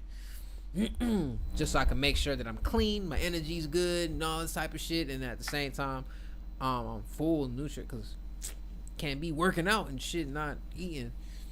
Yeah, bro. No, like for me, the biggest thing was cutting the food. Once I cut the food, I paid off my car. I just immediately went to invest in that. So started investing in that, and now like I'm looking to just relax and just cool, bro. Like I got a little savings as well, and then money I just spend, and I'm just like, all right. Granted, I'm just trying to kick it, bro. Like I'm just trying to chill. My lady want to do something, I'll pick up an extra shit, and that's what I do too. So the good thing about working 3 days out of the week and getting full time hours with that is the fact that I get the week to myself, right? So if my lady working or she want to do some extra shit, I be like, all right, babe, look, I'm gonna pick up an extra shift. Like this recently, she was like, hey, bro, I'm finna go back to school. Like, I'm like, all right, bet. She want a computer. I said, all right, bro, whatever. I got her a computer, but I picked up an extra shift. That was giving me an extra $400 to come in. I'm like, shit, that's the computer right there. So I just did that shit and paid for the computer. Like, Actually, 400 on top of the hours you working? yeah. What, man? Hold on, man. Fuck out of here. They don't never do that at the post office. They're like, hey, we'll give you 2 more hours, and you gonna be stressed the fuck out. Nothing extra for it. Yeah, no. Grab this box. And you getting overtime plus a shift. In COVID, they used to give 1,000. So let's say I work 2 days, 3 days that week. They be like, hey, come in these next 2 days. We'll give you $2 extra $1,000 plus the overtime. Something tells me I'm not in the right career field, but I'm just kidding. Bro, during COVID, gang, put it in perspective. That's nothing. People was traveling and getting $8,000 a week as a nurse, as a respiratory therapist. $8,000 a week. I know these girls from Atlanta. They're like, yeah, they're paying them $7K a week. That's insane. A week? A week, bro. Not 2 weeks. Not a week. Can you like can I finesse my way into the medical field? I know some. I don't know, but this shit is a board. You need to take a test through the board. I'm being that bitch like Mr. Miami. Where are my scamming ass doctors at? But I mean, that type of money is gone right now. But no. I'm just kidding. Another epidemic. Nah, for sure. I'm just like giving you perspective. That kind of money is gone now, but the whole bonus culture came from that. Cause like I said, they was paying them so much, but I would get like an extra $2,000 because I would picking up. I would get an extra $2,000 a week on my check anyway, because I'm just picking up. So, but during COVID, gang, that's the only reason I got the Tesla was because cars were so damn expensive and my car was running up on mileage. So yeah, bro. Like long story short, it's funny. I had the opposite situation, like, cause during COVID the base was still like not the base was open, but I got lucky because they put me in the mold. Like Miriam set me up, so it's like, look, you're gonna be in the mold team, so you're still gonna be inside, even though the like housekeeping is gone and shit like that, right? So I was still making money during COVID, low key, and I went to go buy my first car under my name was a fucking the BMW that lasted 3 months.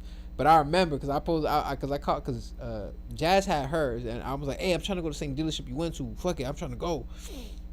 And I remember pulling up, bruh, and I was thinking like they gonna tell my ass no, but it's COVID time. They trying to get this shit off, bruh.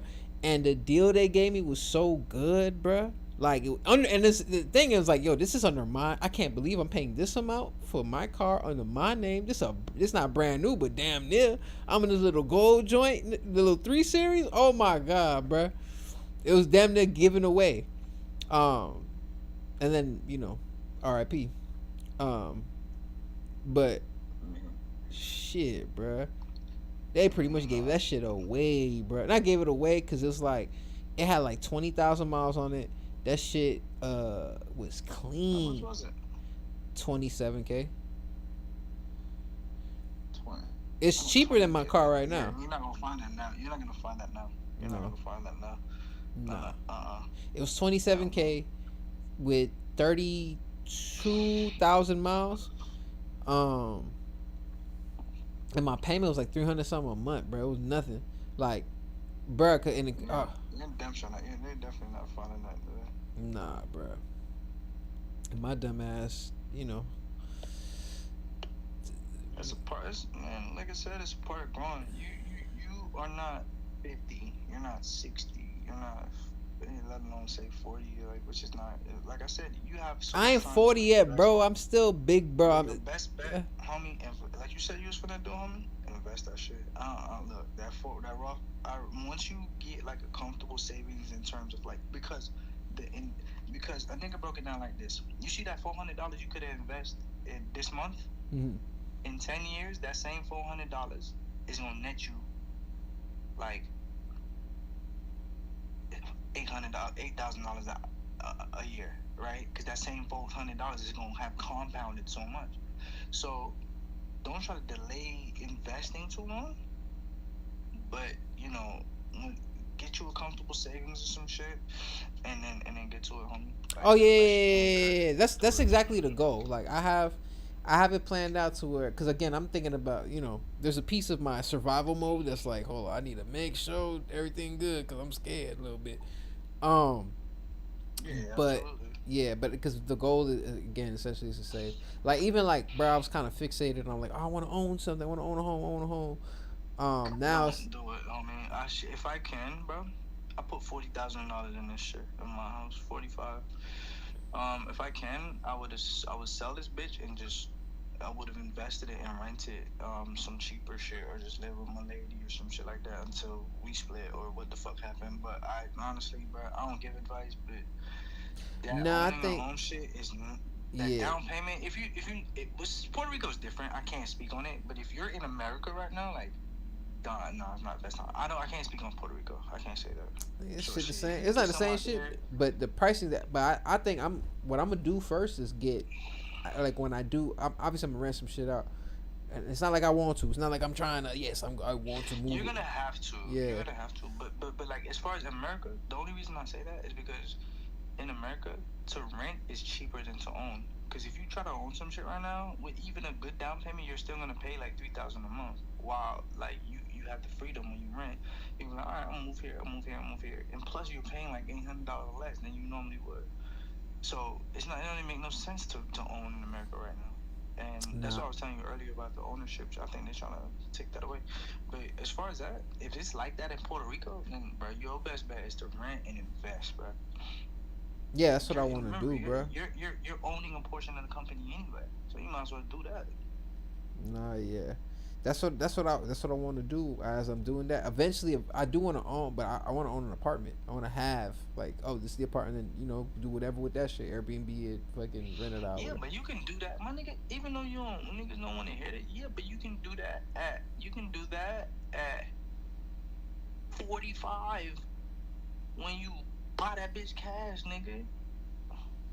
Yeah, but that shit won't Buy be the that whole same cash. price as it. Who knows what the fuck it's gonna be? You don't know Cause what what's it's it? gonna My be my until unc my uncle's cousin, which I guess is like my second cousin. I don't know what the proper term is to me, right? He got an apartment your like uncle cousin. yeah. So that's my second like cousin, right? Second cousin, yeah, I think so. Okay. So he got an apartment in this place called That not would be your cousin, cause that's your dad cousin too, or your my mama cousin. It's my mama cousin. All right, so yeah. Yeah, so he be your second cousin. Yeah. So my so he got a apartment in this place called Luquillo in Puerto Rico. Now Luquillo, like right now, it's currently in 2026. That shit look like South Beach, right? This is like all the white folks that moved over there, the colonizers. The locals hate that shit because they buying up the shit on the coast of the island. So, and at the time when he got it, the apartment was 80K, like 10 years ago, like the full thing for the apartment. Now that bitch is 180. Yeah, well, things do increase, and I don't know how far up shit can increase as far as. Only reason I'm thinking about it now, cause since I am in Puerto Rico, and Puerto Rico's like, oh, Bad Bunny and all this type of shit going on, right? Yeah, I don't think it's a terrible idea, homie. I'm not gonna lie to you. I don't think it's a terrible. But from my experience in terms of like America, yeah. But if Puerto Rico's still in development, it got a lot of potential. Then yeah, I don't think it's a terrible idea. Like I don't think it's a terrible idea, but shit.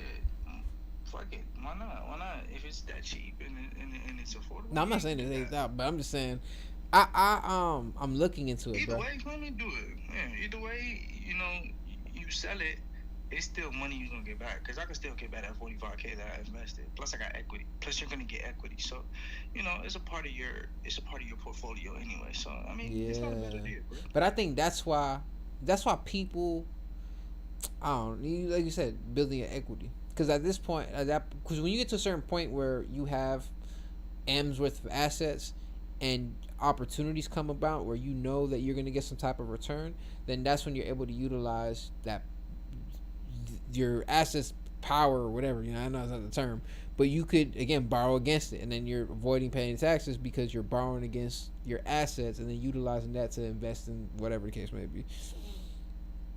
Or like I don't know, I want to learn all the little tricks. That's why I like rich people be buying G wagons, not because you know, like okay, well, if I'm gonna pay $150,000 in taxes anyways, I might as well just buy this G wagon and write it off.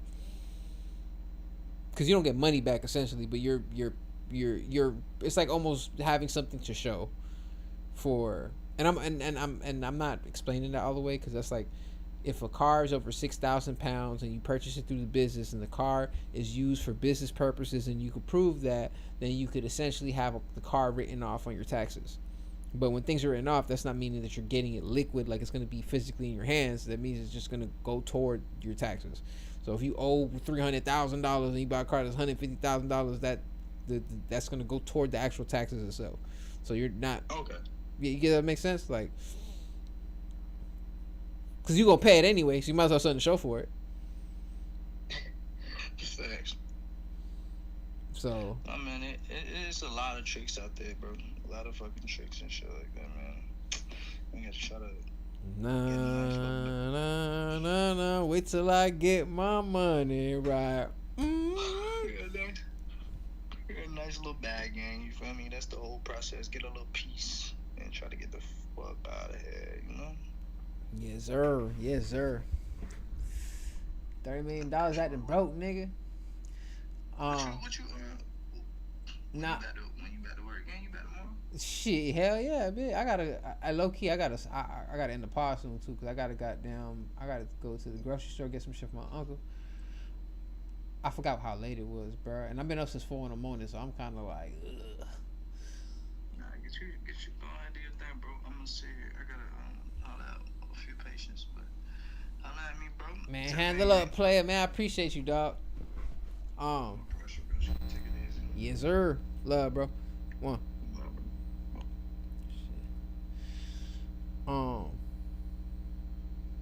Oh shit! I done goddamn. Did I miss? Oh, I'm about to tap into this a little bit too. Y'all seen Glasses? Sunday dinner. Fuck, bro. I gotta watch this, bro. There's so much fucking dope content I want to see. Shout out to my dog Nick. Shout out to Jazz. Another dope episode. Again, initially the episode was titled "Tell Me Who You Loyal To," and clearly my motherfucking friends and people that I love and shit like that.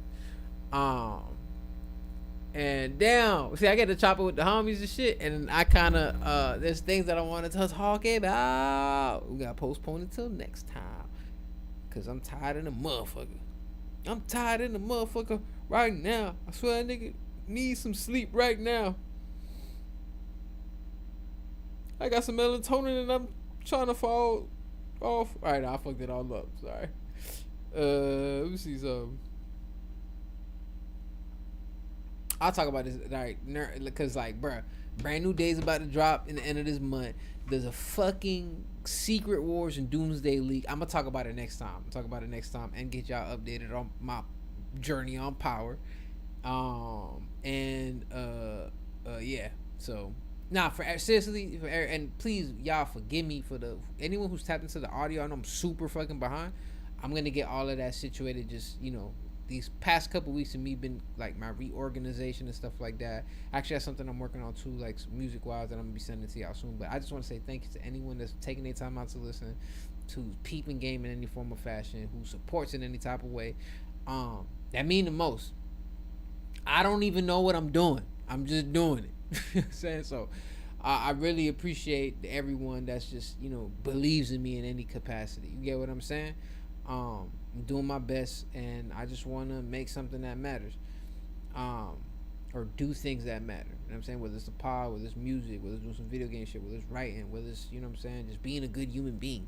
I want all this shit to matter.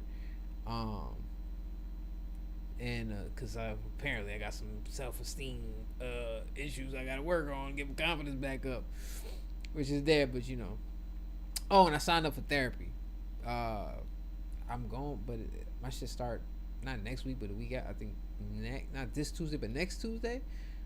Am I supposed to say like, hey, I'll tell you how therapy goes? I don't know, but I because I've never done it, and so I maybe I don't know. I'll describe my. It won't be this pod, but it'll be the next pod. I'll describe my like what I get from it or whatever the case may be. I'm just hoping the therapists speak English because I'm not trying to talk about my life in Spanish. Like that's kind of crazy. I don't even know how to articulate myself correctly. Be over here putting words when they don't where they don't belong. But yeah. So to everyone, y'all stay blessed. Y'all stay focused. Stay in high vibrations, positivity, all that good shit. I'ma holler at y'all later. Peace.